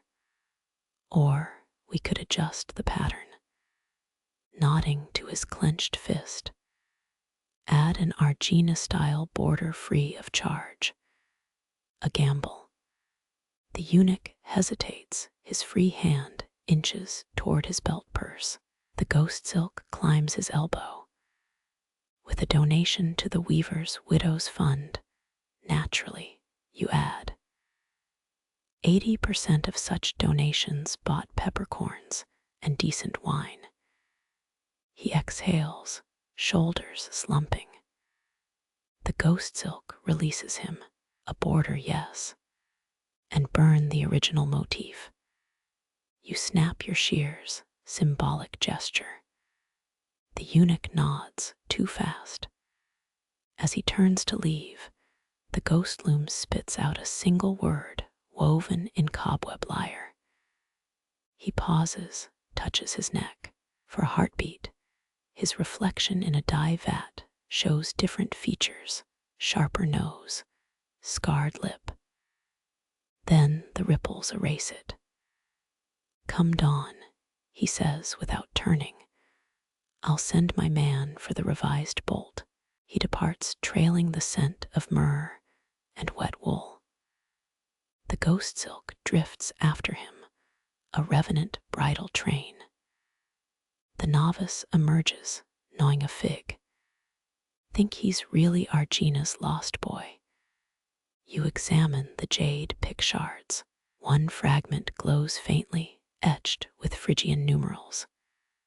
Quirky fact. Rogue silk inspectors sometimes branded tools to mark complicit workshops. Doubt it, you lie. But his coin spends the same. Hours crawl. You reweave the accursed motif, swapping bulgur flames for bland acanthus leaves.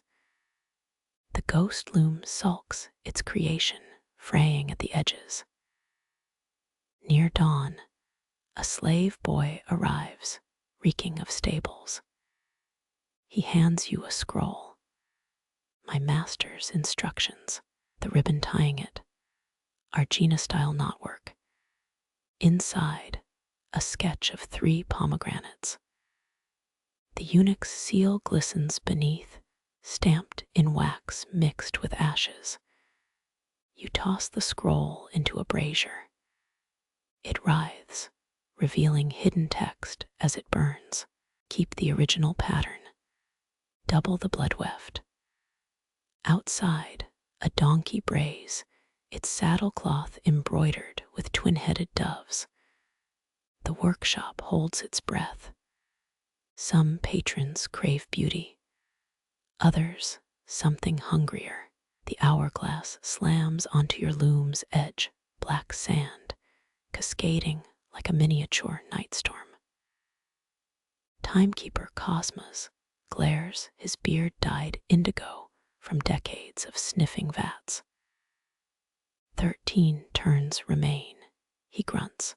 Historians agree Byzantine workshops used such timers, though none admit they often cheated by tilting them. Your reed sleigh, the comb that spaces threads, groans as you beat the weft. One splintered tooth snags, silk separates like a wound. Cosmos chuckles, he's the type who finds snapped tools hilarious. Steady hands, he taunts, or the grain claims your name.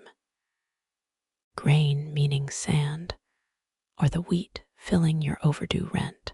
The ghost loom rattles, its cobweb tapestry now depicts Cosmos as a winged hourglass. Cheeky, you snap the broken reed out, splinters burrow under your thumbnail. Byzantines pioneered leaded glass to deter hourglass thieves. Quirkier workshops added ground pearls. You're stuck with common quartz and mounting regrets. The novice tosses you a replacement sleigh carved from Rhodian oak. Blessed by Saint Hypatius, she whispers, patron saint of you forget. Hemorrhoid sufferers, her optimism needs calibration. You ram the new reed into place, threads scream taut. Midnight oil lamps flicker. Historians still argue whether timekeepers were defrocked monks or just insomniacs with a sadistic streak. Cosmos licks his stylus, records each error in a ledger. Your shoulder blades knot each beat of the sleigh, echoes his scratches. A weaver's ditty drifts from the indigo vats. 7 saints spun, 6 threads snapped. You hum the next line through gritted teeth. The ghost loom harmonizes, a dissonant fifth. Cosmos's hourglass shudders. Sand flows upward. Witchcraft, he hisses, less accusation than professional jealousy. You feign ignorance. Every workshop has its tricks.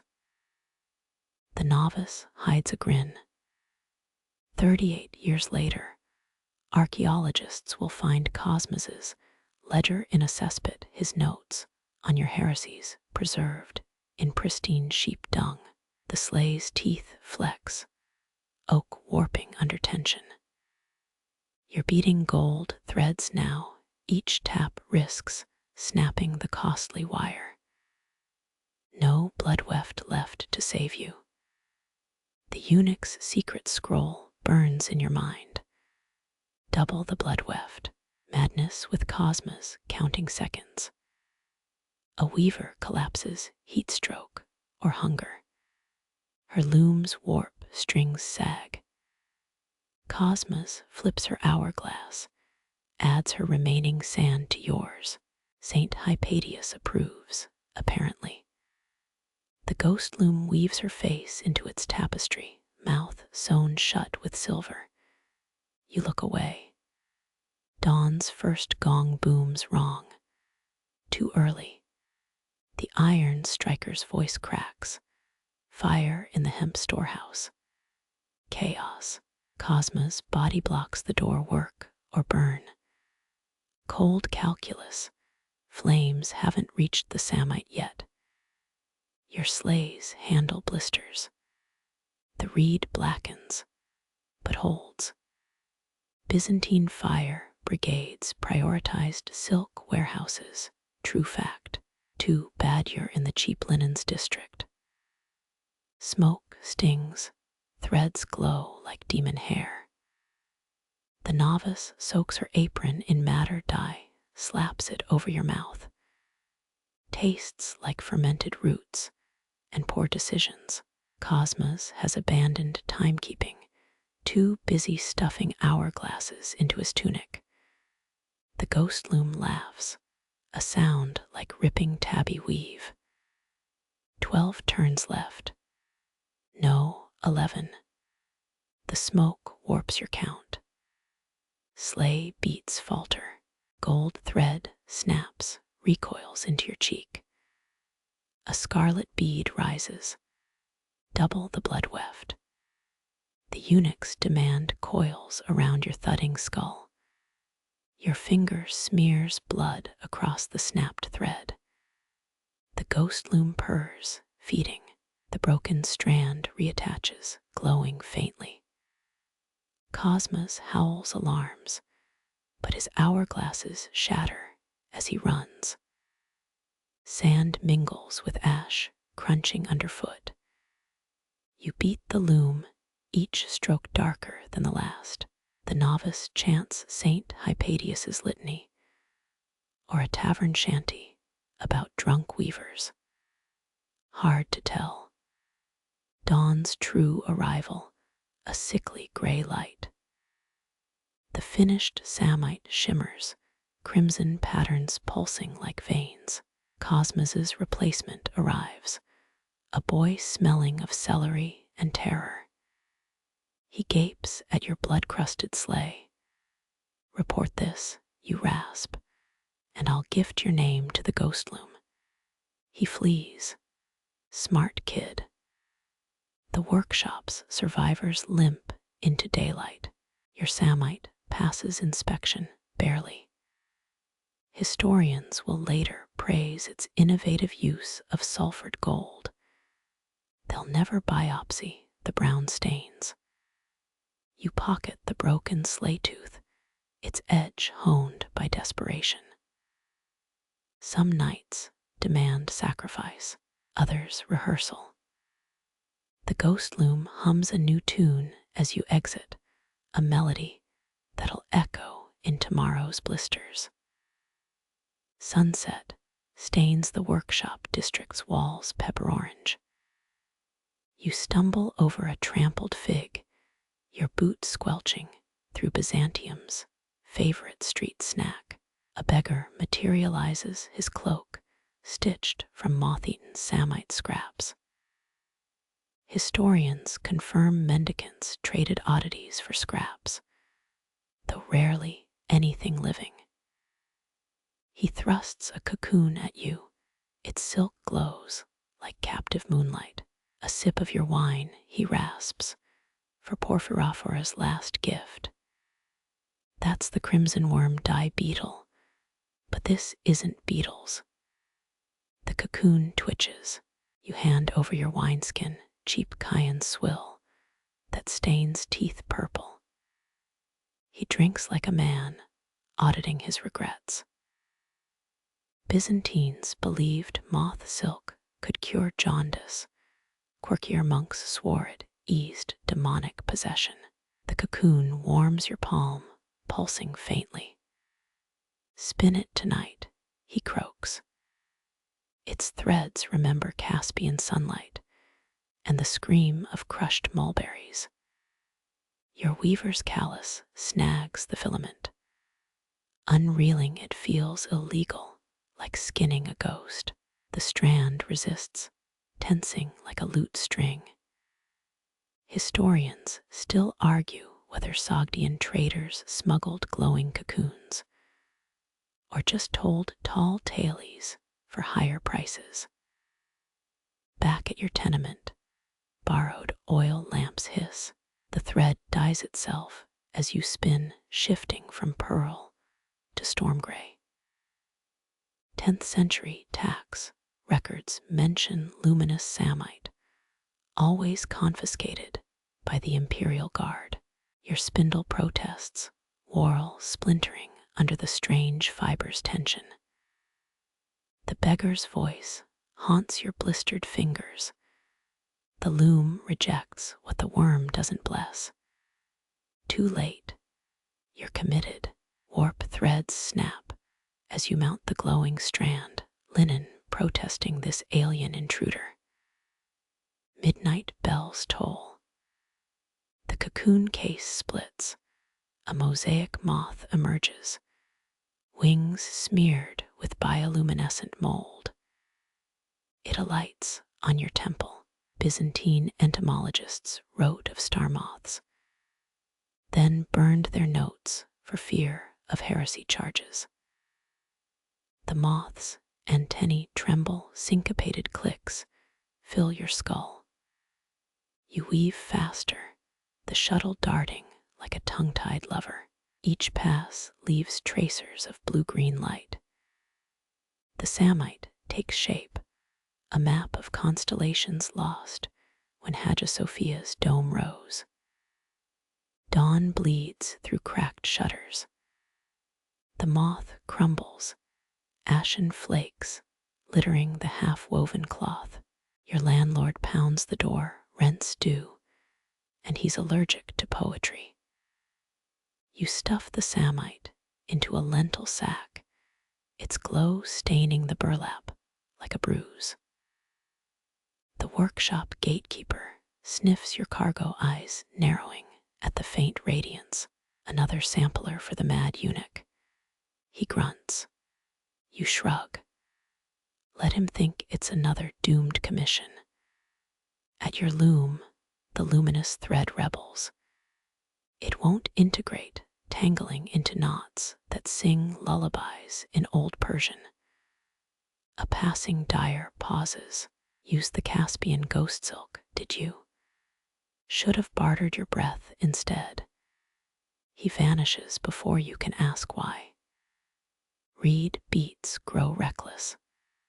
The Samite thrums, projecting wavering images onto the vaulted ceiling. A desert caravan, camels laden with cocoon baskets. A monk urinating on yarn to set its glow. Scholars dismiss such mosaics as weaver hallucinations, but your blisters disagree. Cosmas arrives, sniffs your oil lamp. Burning illicit resins, he accuses. You point to the Samite's natural glow. He pales, makes the sign of the cross. Even timekeepers fear newness. By midday, the cloth wails, a high-pitched keen fraying your molars. The eunuch inspector arrives early, drawn by rumors. He unrolls the Samite, greed and terror warping his face. 365 threads, exact count of the Persian solar calendar. Heresy, he breathes, then stuffs the Samite into his sleeve. His bribe silence costs your entire Chian wine stash. Worth it.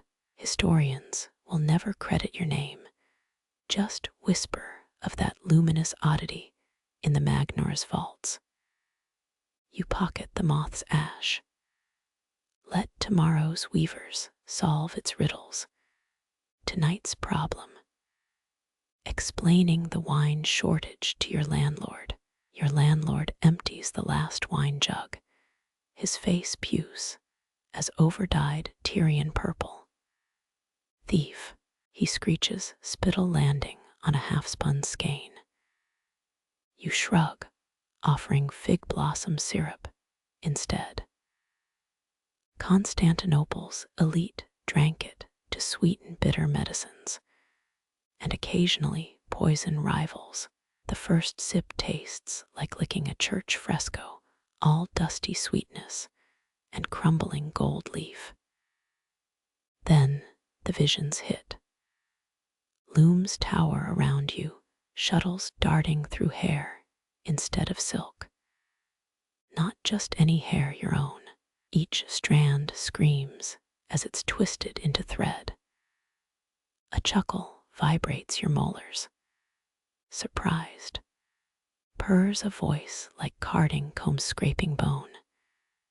Nineveh's weavers spun widows, braids into siege ropes, held better than hemp when soaked in blood.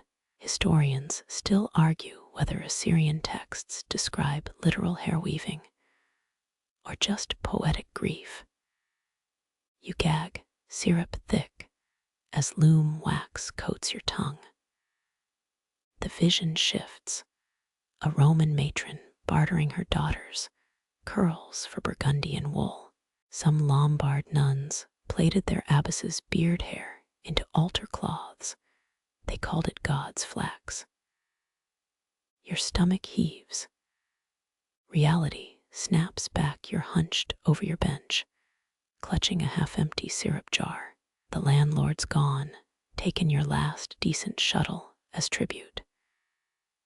Byzantines taxed everything from silk imports to public urinals, but never figured out taxing stupidity. The Samite whispers. You press your ear to it, hearing not words, but the creak of 1,000 spinning wheels.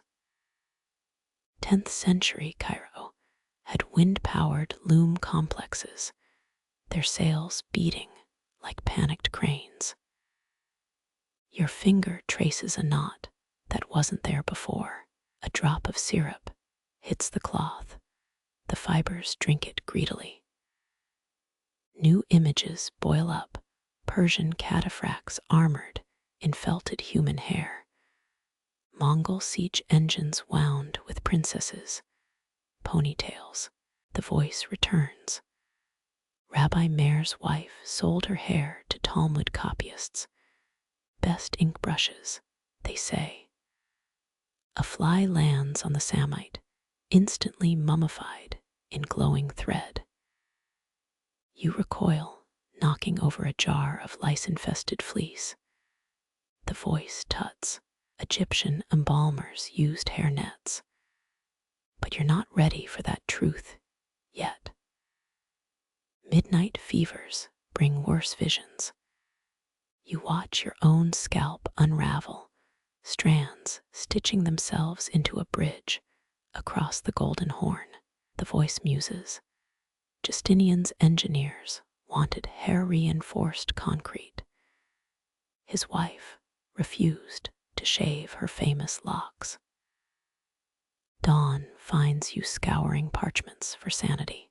One fragment mentions Cappadocian monks weaving with hair from saintly relics, itchy socks that apparently cured gout. Another describes a Macedonian bride's dowry. 20 bridles braided from her ancestors' beards. A fist pounds your door. The eunuch inspector's back. He snatches the syrup-soaked Samite, licks it, and freezes. His pupils dilate. Where, he whispers, did you get thread that tastes like my grandmother's funeral incense? You bluff, claim it's Armenian tamarisk gum. He's not buying. This fiber's got memory. Picked up prayers, curses, bedchamber gossip. Historians loathe these claims, but even saints' bones can't argue with drunks. The Samites now fused to his palm. He staggers out, babbling about hair-shirt algebra. You salvage one scrap, it reshapes into a tiny crown of braids. The voice sighs. A token from Empress Theodora's first wigmaker.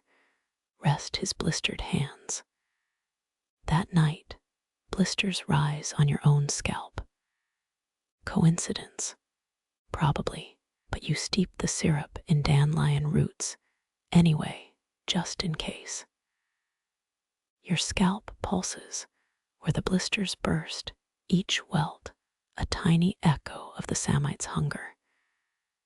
You reach for the dandelion poultice and freeze. Across the workshop, a novice's spindle hits the floor. Linen thread explodes outward, unraveling faster than thought. The fibers twist into ropes, twist again, become a snarled delta, flooding the flagstones. Byzantines prized linen for its cool touch. In summer, cultivated acres of flax along the Marmara's shores. The master weaver grips her temples. Gather it, every strand, or we lose half a harvest. Her shout stirs the mess, flax threads coiling into shapes like drowning hands. A myth claims the Black Sea once turned to flax, ships trapped in fiber, till winter winds hardened it to ice. You wade in, knees sinking through impossible layers. Each thread resists, snapping back like fiddle strings. The novice sobs into her apron. They're alive. They're pulling my hair from yesterday's combing. Historians still argue whether Constantinople's great linen fire of 1021 AD started from static or a spurned worker's revenge. Your fingers find a rhythm, twist, loop, respool. The fibers hiss, one rebels lashing around your wrist like a viper. Easy, you coo, voice steadier than your pulse. Even Genghis Khan's horsehair banners needed mending. The thread softens, shadows shift. The tangled lake thickens into something glossy. You blink, suddenly knee-deep in crushed flax flowers. Their stems whisper, "We were sacred once, before your looms turned us into bedsheets." The master yanks you backward. Don't listen, plant memories fade faster than cheap dye. Her shears flash, severing a knot that smelled suspiciously like anise. Medieval spinners chewed anise seeds to keep their teeth white, and their secrets closer. You salvage the last thread, a prince's ransom worth of linen, right as dawn cracks the sky. The master examines your haul. 783 yards short. She squints. But I'll subtract the length of your foolish dandelion experiment. As she stalks off, the novice offers you a hairpin. Its grooves match the spindle's whorl exactly. Found it by the fulling vats, she breathes. Someone filed it to catch at midnight. The Samite chuckles in its corner, a low, lint-filled sound. You pocket the pin. Constantinople never sleeps, but you might if those blisters start singing too. The smuggler's lamp gutters as he pries open the chest, its iron hinges screeching like a scalded cat. Inside, piles of golden dust glint under ratty burlap. Grade A royal saffron, he boasts, knuckles crusted with turmeric stains. You roll a pinch between your fingers. Too coarse, true crocus threads dissolve like silk on the tongue. Byzantine emperors demanded it for imperial dye vats. He slams the lid. A cloud of adulterated spice stings your eyes. 30 solids per sack, half what the Persians charge. His grin reveals a molar capped with fool's gold. Historians still argue whether Constantinople's spice markets ran on fraud or just really enthusiastic, wishful thinking. Medieval hustlers mixed turmeric with crushed stained glass. Their fake saffron sparkled convincingly till it shredded noble intestines. The Samite prickles against your hip, its hunger pangs worsening. You need gold thread by dawn, 17 solids, and you throw in that lead seal ring. his smile dies. The haggling begins a dance of hissed numbers and veiled threats. Halfway through his rant about Venetian tariffs, you freeze. The chest's false bottom creaks. Beneath the fake saffron, a moth-eaten codex lies open to a dye recipe. Infuse silk with beeswax and bull's blood. The margins crawl with notes in Armenian Greek, and one crude drawing of Hagia Sophia upside down. He snatches the book. Bonus for loyal customers. His wink suggests you've both crossed into treason.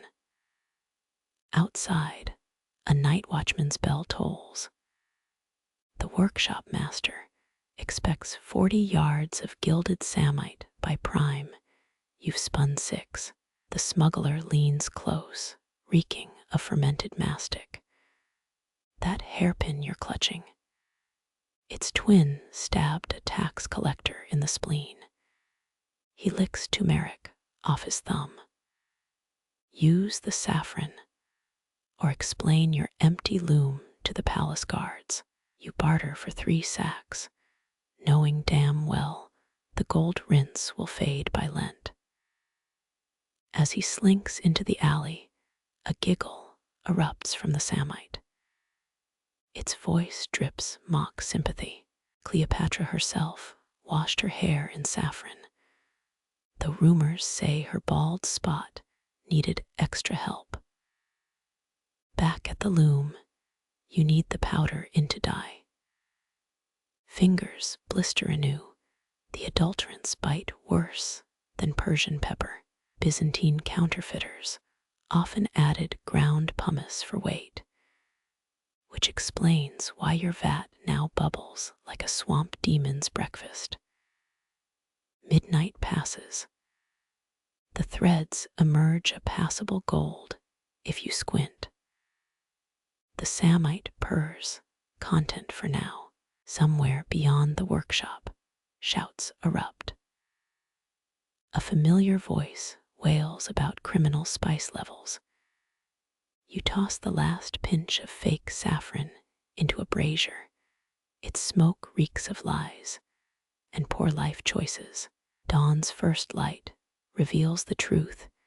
Your Samite shimmers a sickly mustard. The workshop master will notice. The client will rage, but as Constantinople's markets roar to life, you whisper the smuggler's lesson to the loom. All that glitters isn't gold, but it sure keeps the gears turning. The loom groans, its wooden frame bowing like an old man's spine. You kneel beside the crone. Her breath smells of sourdough and crushed lavender. Her fingers flutter across the beam, polished smooth by 60 years of touch. They called me Theodora back when the Lychian quarter workshops still wove for emperors. Historians still argue whether 9th century Byzantines sang to their looms or just hummed to outpace the shuttle's clatter. She taps a crack, splitting the beater's edge. This one birthed Heraclius' coronation cloak. 10 pounds of pearls in the hem. A chuckle rasps loose. Took 6 strong men to lift it. Poor bastard's knees rattled like siege engines. You press a hand to the warp. Threads hum with fading heat. The workshop's other looms fell silent hours ago. Her chant begins, a half-slurred melody about Cappadocian sheep and moonlight preserved in linen. The Samite shivers on its frame, ink black and heavier than it should be. Theodora's spindle clatters, its whorl wrapped in lead strips. Crusaders swore Byzantine shuttles flew smoother when weighted with Hagia Sophia's scrap metal, though most scholars call it pilgrim nonsense. A heddle snaps, the warp threads sag. You lunge to catch the shedding sword before it slices her shins. She waves you off, knotting the broken cord with arthritic swipes. It's time. The statement hangs like an unshed tear. You smell lamp oil now, her sandal's sole soaked in the stuff. She unravels the final weft, each pull slower than the last. A shroud shouldn't bear patterns, gives death too many handholds. The Samite ripples carbon black flecked with silver mordant. You spot the trick too late. She's woven her own hair into the selvage. Gray strands glint like unexplored alleyways. Dawn bleeds through oilcloth windows. The loom's shadow writhes across her face. Her lullaby shifts key hush. Let the last cloth be a shroud for silence. The Samite drinks the words, its surface swallowing echoes. Your throat tightens. Constantinople's silk guilds once burned flawed textiles at Blasharney Palace. But no flame could cleanse this. The heddles sway empty. Theodora slumps against the breastbeam, her palm flat against the cracked wood. A sigh escapes. The loom answers with a splintering crack. You reach for her shoulder. She's cold as a January smith's anvil. Outside, street vendors hawk toasted chickpeas. A donkey brays. The Samite billows, suddenly weightless, as though the old woman's spirit bolted through its weave. You fold it twice, the fabric creasing without sound. No lullaby hums in its fibers. No ghostly fingers pluck the threads. The workshop master's footsteps approach his keys, jingling like a jailer's. You tuck a lead-weighted shuttle into Theodora's stiffened grip. Let him think she died mid-throw. Let the guild chalk it up to another pensioner's sad finale. The Samite whispers against your arm, a single phrase you'll later blame on sleep deprivation. Find the moth-eaten codex. The upside-down city breathes. Armored men stampede through the workshop door, their greaves screech like butchered cats. You stumble back. The stolen Samite slips from your grip. A guard kicks it toward his commander. The fabric unfolds like a gutted serpent. Found the rebel rag, he grunts, stabbing his dagger through a pleat. Historians still argue whether Byzantine censors unraveled coded messages in textiles, or just hated fashion critics. Silk rips. Gold threads spill. Byzantine solidus coins melt woven into the hem. The workshop master coughs, a wet sound meant to signal your retreat. You inch toward the indigo vats. Their sour stench masks your sweat. Check the weaver boy, barks the commander. Guards shift, their armor plates clank like a tin can symphony. A teenage dyer kicks over a woad barrel, blue sludge floods the floor. The commander yelps sticky indigo, engulfs his fancy boots. You sack of rancid sheep grease. He lunges, slips, face splints into the muck. Someone snickers. You're not sure if it's you. The middle sister, the one who fixed the snapped warp yesterday, jerks her chin toward a half-open window. Moonlight winks through. You vault onto a loom, wood creaking underfoot. Guards shout. An arrow zips past, embeds itself in a hemp bale. Crusaders kidnapped silk weavers during the 1204 sack of Constantinople. But these clowns can't hit a stationary target.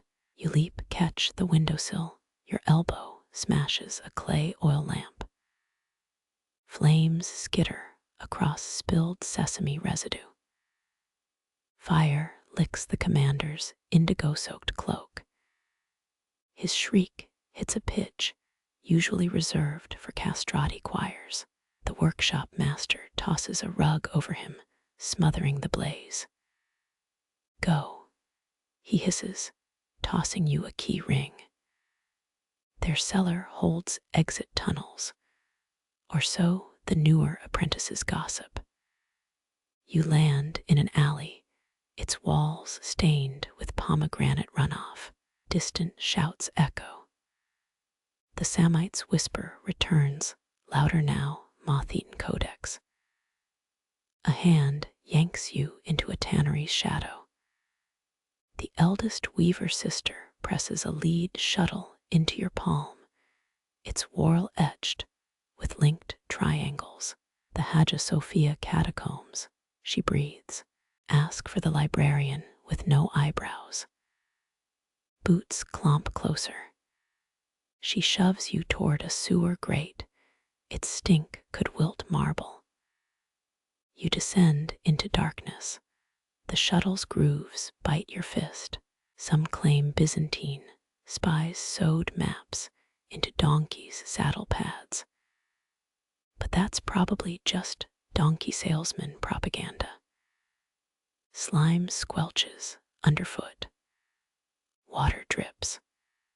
Somewhere ahead, a rasping noise like thread unwinding from a billion spools. The Samite's edges begin to glow, a sickly green pulse. You halt. Something large shifts in the tunnel's gloom. A rasp becomes a hiss, then a wet, clicking chuckle. The glowing fabric slips from your grip, drifting toward the sound. Your lungs tighten. Constantinople's undercity supposedly devoured 3 whole legions in 913. But that's just a folktale. Right. The glowing Samite slithers toward the clicking shadow. You grab its edge. Blisters bloom across your palms. The cloth yanks your boots skid through subterranean muck. A shape emerges, not rat nor reptile, but a shuddering mass of tangled threads. It hisses through needle teeth.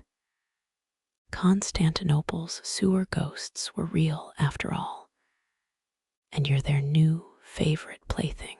You thrash backward, your heel hits a rusted grate. The Samite rips. The creature wails, its threads snap like overstrung lutes. Scooping the frayed fabric, you bolt knees pumping through sludge tunnels. A grinding hum guides you upward. You burst into moonlit air. The lychian quarters, towers, stab the sky. Workshop keys still dangle from your belt. The streets writhe with pre-dawn chaos, bakers shouting, donkeys braying. You duck behind a date seller's cart. His scales tilt, dried fruit pelts your head. "Thief," he roars. You lob a stolen fig at his turban. Miss. Historians still argue whether Byzantine silk prophets funded cathedrals or concubines. But tonight, it's funding your escape. You sprint into the workshop courtyard. Loom frames lie abandoned, shuttles frozen mid-flight, wind gusts. A wooden pulley creaks. Then movement. A silent shuttle dips, weaves through warp threads without human hands. Another joins it. Then 6 more. They dart like silver minnows, knotting gold strands into patterns too fast to track. A girl crouches behind an overturned dye vat, the novice who sang lullabies to her loom. She grabs your sleeve, eyes saucer-wide. "It started at Matins," she whispers. "The wool carters fled, said demons possessed the gears." You watch a shuttle pirouette, its path flawless. Byzantine silk workshops often hired orphan girls as live-in laborers, but none ever mentioned this in their prayers. The looms accelerate. Warp beams groan. A tapestry blooms its central dome familiar, yet wrong. Arched windows yawn upside down. Minarets twist like corkscrews. The girl gasps, Hagia Sophia, but it's backward. The air prickles, hairs rise on your neck. Some scholars claim Justinian's architects wove cathedral plans from linen thread models, though proof crumbled centuries ago. A weft thread snaps, recoils like a whip. It lashes a clay jug, shards spray. The girl yelps, a gash blooms on her cheek. You drag her behind a stone column. "They're perfecting it," she mutters. Every pass fixes yesterday's mistakes. She's right. The inverted Hagia Sophia gains detail with each shuttle's plunge. Mosaics glitter in phantom light. A spectral congregation kneels, heads sprouting where feet should be. Wood squeals. The master loom tears free of its platform, levitates. Shuttles orbit it like devout satellites. A bronze heddle rod rotates, inscriptions glowing. You squint. The symbols match those on your lead shuttle. Constantinople's guilds supposedly encoded loom mechanics with alchemical notation. But those scrolls burned with the great palace. The tapestry pulses. A thread snakes toward you golden warm. It loops your wrist, tugs. The girl pries at it, don't. It's anchoring the pattern. The thread cinches tighter. Your vision blurs. Suddenly, you're spinning through constellations of silk. A voice thrums in your molars. "Finish me." You snap back, knees buckling. The thread retracts, severing with a glassy ping. The loom shudders. Shuttles falter. The inverted Hagia Sophia unravels. Its saints scream soundlessly as they disintegrate. The girl sobs, why won't it stop? Dawn's first rays spear through smoke holes. The looms freeze, shuttles clatter. Silence. Tentatively, you approach the master frame. Its fabric lies limp, a confused jumble of saints, geese, and something that might be a very ambitious fig. A hidden pocket bulges. Slitting it, a moth flutters out, followed by 32 Byzantine coins. The girl plucks one, rubs it. "Solidus of Nicephorus II," she murmurs. Minted the year the Varangian guard revolted. The moth lands on her bloody cheek, wings fanning. Its patterns mimic the cursed tapestry. You pocket a coin. Whether loot or omen, breakfast isn't paying for itself. Footsteps thunder outside. The workshop master's voice report every broken thread. You slip into the indigo vat's shadow as horror-struck weavers flood in. The girl winks, palming 2 coins with practiced ease. Some claim Byzantine silk commissions bribed Viking mercenaries. But that's a story for seamstresses who have had too much wine. The Samite in your pocket squirms, still warm. You glance back. The master loom twitches. A single shuttle rises, trembling. It points northwest, toward Hagia Sophia's real-world twin, then collapses lifeless as yesterday's bread. You clutch the Samite, its gossamer weight unnerving after last night's chaos. Dawn licks the workshop's cracked tiles as the patron arrives, a veiled woman trailed by eunuchs carrying scales. Her perfume stings your eyes, myrrh layered over something fungal. Byzantine noblewomen often drenched themselves in adders to mask the city's sewage stench, though you suspect this one's compensating for worse. The workshop master shoves you forward. Our finest work. He lies, sweat gluing his tunic to his spine. You unroll the Samite. Threads shimmer, briefly mimicking the Nile at sunrise, before dulling to dishwater gray. The patron's hennid fingers prod a loose selvage. You call this clouds. Her voice could freeze the golden horn. A eunuch snorts. You recognize his jade pin, the one he stabbed into your brocade yesterday. He mutters about Sardinian moth infestations. Historians still argue whether Empress Theodora's silk factories used child laborers, or just very short adults. But you're suddenly glad the little coin thief slipped out before sunrise. The patron yanks the Samite. It rips down the middle with a sigh. Lint drifts like ghost dandelions.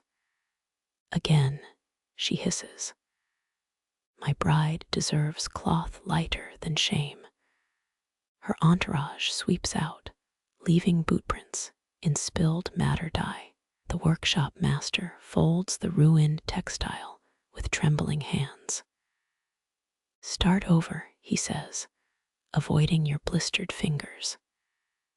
And for Christ's sake, don't get blood on the warp this time. You retreat to the thread vault. Floorboards creak under coils of raw silk, each cocoon boiled, shut by Marden monasteries. A half-eaten honeycomb oozes in the corner, reminder of last week's bee debacle.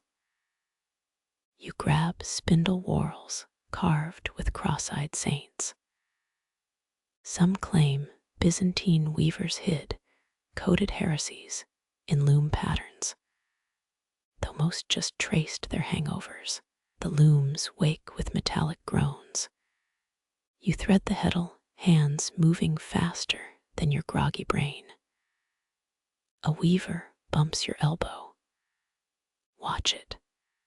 Her basket brims with counterfeit sea silk, dyed horsehair passed off as clam byssus. You pity whatever dupe buys that scratchy nonsense. Sunset bleeds through broken shutters. The Samite grows, anemic compared to last night's possessed tapestry. Your shoulders scream. A novice offers Beetlejuice ink to stiffen the weft. You decline. The last batch made your socks combust during threading. True story. Midnight brings yawns and dubious choices. You chug vinegar wine from a smuggled amphora. The flavor evokes pickled feet. Byzantine soldiers supposedly drank this swill before battles. No wonder they lost Sicily. A spider descends on your loom. You name it Justinian. The Samite flutters, catching a draft from the hypocaust vents. For a heartbeat, it floats, then sags. Desperation whispers. Steal the haunted thread from your pocket. The stuff that nearly strangled you in the sewer. You hesitate. The workshop master's sandals slap toward you. He inspects your progress, sniffs. Third rate, he declares, but we'll starch the hell out of it. You glimpse his ledger, a dried mulberry leaf marked with charcoal tallies. Rumors claim the lychian quarters ledgers were written on silk parchment until a dog ate the profits. Cocks crow. You present the Samite again, stiff as salted cod. The patron's veil twitches. She rubs a corner between thumb and forefinger. Course, she announces. The eunuch with the jade pin leans in. Burn it, he suggests. The patron nods. They torch the Samite in the courtyard brazier. Threads writhe, green flames hissing wormhood curses. The workshop master weeps softly. You watch smoke curl into a storm cloud shape, vaguely bridal. The patron frowns. Almost, she admits, then leaves without paying. The ash pile whispers. You sweep it into a cracked amphora, sealing the lid with beeswax. A tired joke circulates among the weavers. Knock twice if you want a raise. Nobody laughs. You collapse on a sack of raw cotton, dreaming of inverted cathedrals. The coin in your pocket digs into your thigh. Some say Constantinople's true wealth lay not in silk, but in the debts between its shadows. Flames gnaw the failed Samite, its death smell part burnt hair, part rotting roses. The furnace crouches in the workshop's heart, a brick maw fed by apprentices, tossing thread scraps. Byzantine glassmakers once fueled their kilns with Egyptian natron, a fact that won't help you now. Smoke coils upward, thickening into something with too many teeth. Kneel, hisses an apprentice, pressing your shoulder raw against hot tiles. Others mimic him, foreheads smudging ash onto the floor. The smoke face grins wider. Historians still bicker whether the burner was a real procurator executed by Justinian, or just a tale to scare guild initiates. You glance sideways. A boy's hands tremble as he fans the flames, his tunic singed from yesterday's offering. The burner's voice rasps through crackling linen. Matins. Its breath reeks of charred murex shells, the sacred purple dye now fueling damnation. The next cloth, untainted. A tendril of smoke strokes your cheek, or your bones will card tomorrow's wool. Silence follows. The face dissolves into a coughing fit, half the apprentices giggling, until the workshop master slaps their ears. You think this a joke. The burner devoured 6 silk sheds during the Nika riots. His claims shaky. The riots predate this furnace by centuries, but you nod along. Constantinople runs on half-truths and full lies.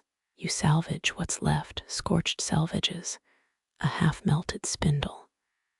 Someone tugs your sleeve. The boy with burnt tunic offers a clay cup. Night tea, he mumbles. It tastes like licorice and lye. They say it helps you hear the burner's true words. You gag, spitting a leaf into the flames. Later, you'll learn it's St. John's wort. A herb some claim dispels evil smoke. Too late now. Midnight oil lamps gutter. The burner's demands echo in your skull. Untainted cloth. Matin's deadline. The unspoken threat. You raid the thread vault. The virgin silk bin holds mothballs and mouse droppings.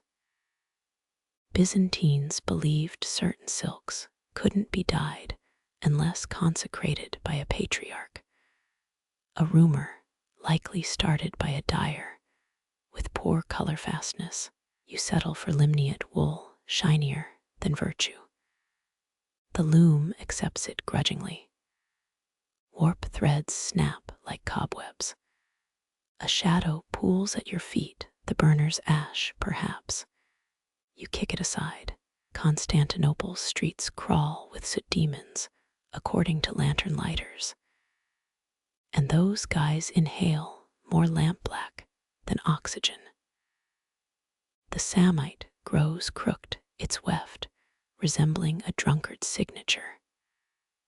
Dawn nears. A eunuch slips into the workshop, dagger gleaming. For the burner, he says, tossing a bolt of crimson onto your loom. The cloth seeps, staining your hands papal purple. Chromatic heresy in textile form, but refusing him risks more than smoke whispers. Flames roar anew.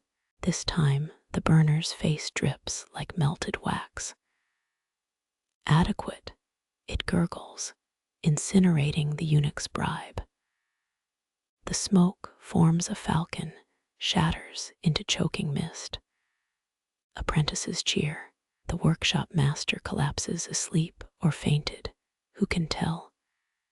You retreat to the hypocaust vents, clutching intact threads from the fire. The burner's voice follows, softer now. Clever mouse, but the next offering must sing. The dark hums with unwoven promises. Some say the greatest Byzantine silk never reached a loom. It was all smoke, and mirrors, and desperate prayers. The silver spool burns your palm, stolen during the burner's smoky tantrum. Byzantine silk smuggling carried the death penalty. Not that your current survival odds look much better. You sidle past snoring apprentices, each exhale a chorus of exhaustion. The workshop gates creak, their hinges oiled with lamb fat, according to tradition, or maybe rat grease. History gets fuzzy at midnight. Damp mist hugs the lychian quarter, turning braziers into blurry orange ghosts. Your stolen thread glints, a helix of moonlight trapped in fiber. Scholars claim Justinian's spies used silk ribbons to encode messages. But those scholars never had imperial guards on their tail. Boots slam cobblestones behind you. You dart left into a sewage channel reeking of rotting indigo. Halfway across the aqueduct of Valens, you freeze. The thread trembles in your hand, pulling taut toward the Marmara Sea. Procopius wrote that Justinian's architects hid bolt holes in the aqueduct's arches, though he also claimed the emperor was a headless demon. Risky bet. The guard's torchlight licks the nearest pillar. You loop the thread around a corroded lion-headed spout, tugging hard. It holds. The drop would liquefy your bones. Constantinople's cobblestones aren't known for mercy. As you rappel down, the thread hums, a faint lullaby about Thessalian sheep. Some weavers insisted certain silks retained memories of their worms, a fringe theory until tonight. The harbor of Eleutherios swallows you, salt air masking the reek of panic. Moored ships creak like elderly looms. A skiff sways ahead, its hull daubed with the eye of Horus. Egyptian traders dominated Byzantium's silk markets after the Persians got greedy. But this boat's captain's nibbling figs with a woman in Threadneedle Alley. You vault aboard the thread, coiling itself around the mast. Dawn stains the horizon, pomegranate red. Historians still argue whether the Nika riots' fires were accidents or arson by poorly paid grease monkeys. Either way, the flames in your wake suggest the burner's pissed. The thread snaps taut, dragging the skiff into open water. As Constantinople shrinks, you spot a figure on the seawall. Robes billow, hands raised, not waving.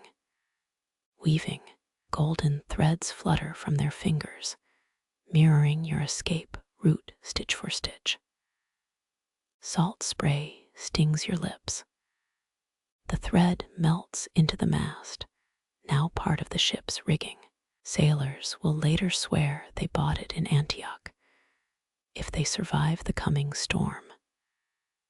You huddle between crates, labeled saffron, probably turmeric.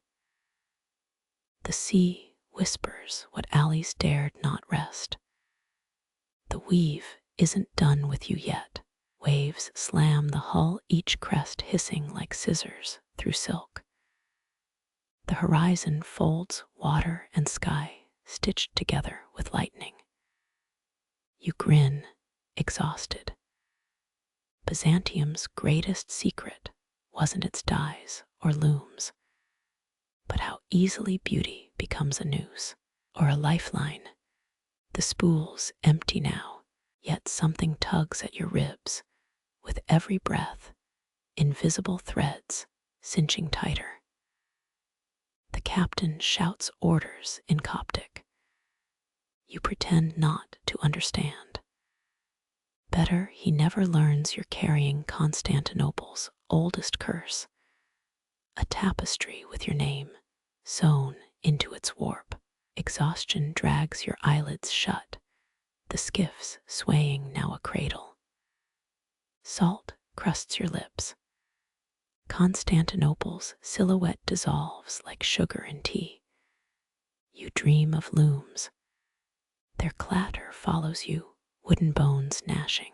In the haze, the Samite wraps your ankles. Not cloth anymore, a ghostly jellyfish sting. Historians love debating whether Bryaxis's bronze ox statue whispered secrets to weavers. But none mention how silk dreams fray reality. A sting shoots up your thigh.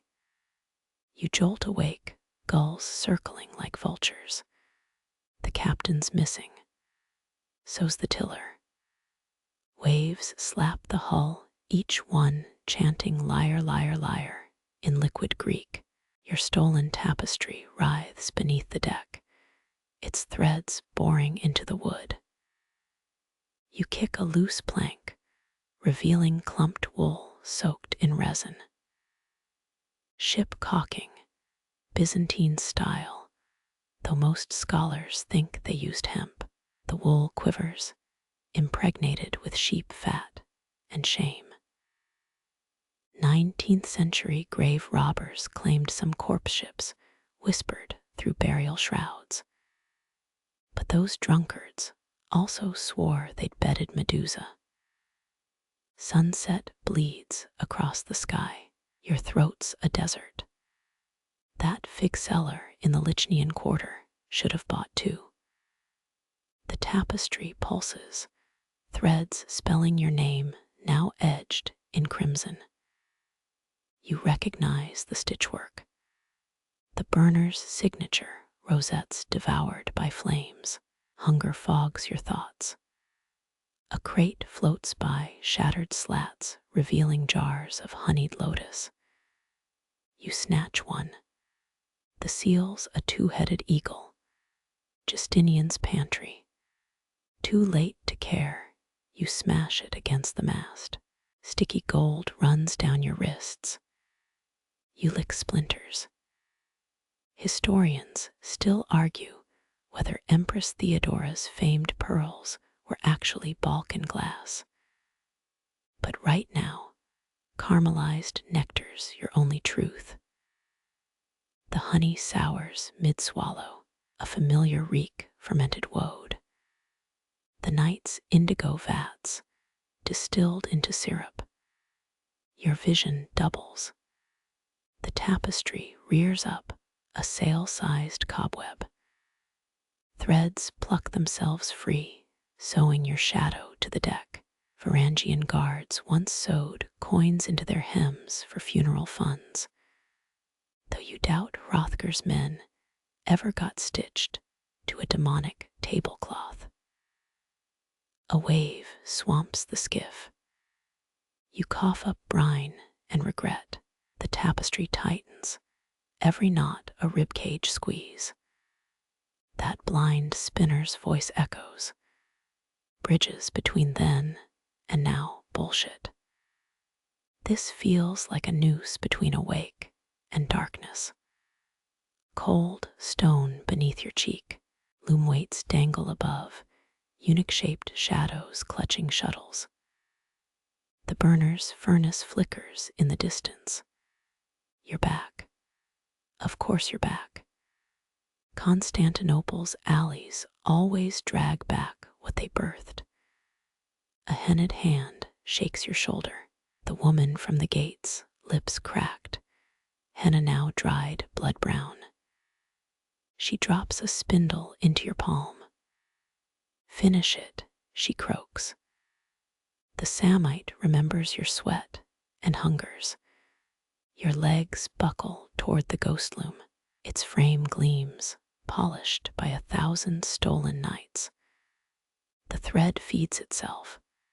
You don't weave. It weaves you, fingers blurring, knees grinding against stone. The pattern emerges, a map of your escape route. Every cove and crash rendered in thread. An apprentice coughs, his lungs raw from dive-uppers. 14th century Genoese traders blamed silk fever on microscopic angels. But you're pretty sure turpentine's the culprit. The loom clacks faster. Crimson blooms on your fingertips, same shade as the Blood-Weft. Dawn approaches. The burner's furnace dims. Your tapestry grows, swallowing the workshop walls. A shadow falls across the web. The patron, his face scarred by sulfur fires.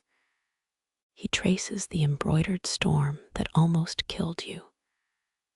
Adequate, he mutters. Rips the Samite down the middle. You scream. No sound emerges, your voice now threadbare. The torn halves coil, cobras preparing to strike. The patron vanishes. The Samite lunges, fabric fangs piercing your chest. 9th century Persian poems describe cloth tigers guarding royal tombs. Turns out metaphors overrated. Silk floods your veins, itch and ice. The workshop dissolves. You're weightless, a spindle tip spinning through stars. Below, Constantinople burns, or maybe that's just the dawn. The woman's voice follows softer now. Tomorrow blackout. You wake on damp cobblestones, the lychian quarters gates ahead. Henna lady looms, no recognition in her eyes. She gestures to a silk-laden cart. You're late, she snaps. Your hands sting. Unspooled thread curls between them, endless. Somewhere, a loom laughs. The world softens at its edges, salt-stung eyes blinking against weak dawn light. Cobblestones cool your cheek, their grooves worn by centuries of fleeing feet. A cart's wheels creak nearby, spools of silk trembling like newborn lambs. Henna lady's voice frays into seabird cries. Her "you're late now" just whined through rigging. Your palms rest open, threads pooling softly, no longer biting. They shimmer crimson, fading to the pink of healing blisters. Somewhere beyond the gates, Waves murmur old secrets into smooth stones. That honey sour taste, gone, replaced by the clean rot of rain-damp wool. Breathe deep. The loom's clatter dims, a cricket song beneath stars. Even Byzantium's ghosts grow weary, their whispers unraveling into dust motes. Your ankles remember the Samite's grip, but here, now, only sea foam nuzzles your toes. A child laughs, silk ribbons trailing from a merchant's stall. The pattern repeats, always repeats, but softer each time. Threads dissolve into mist, then into nothing at all.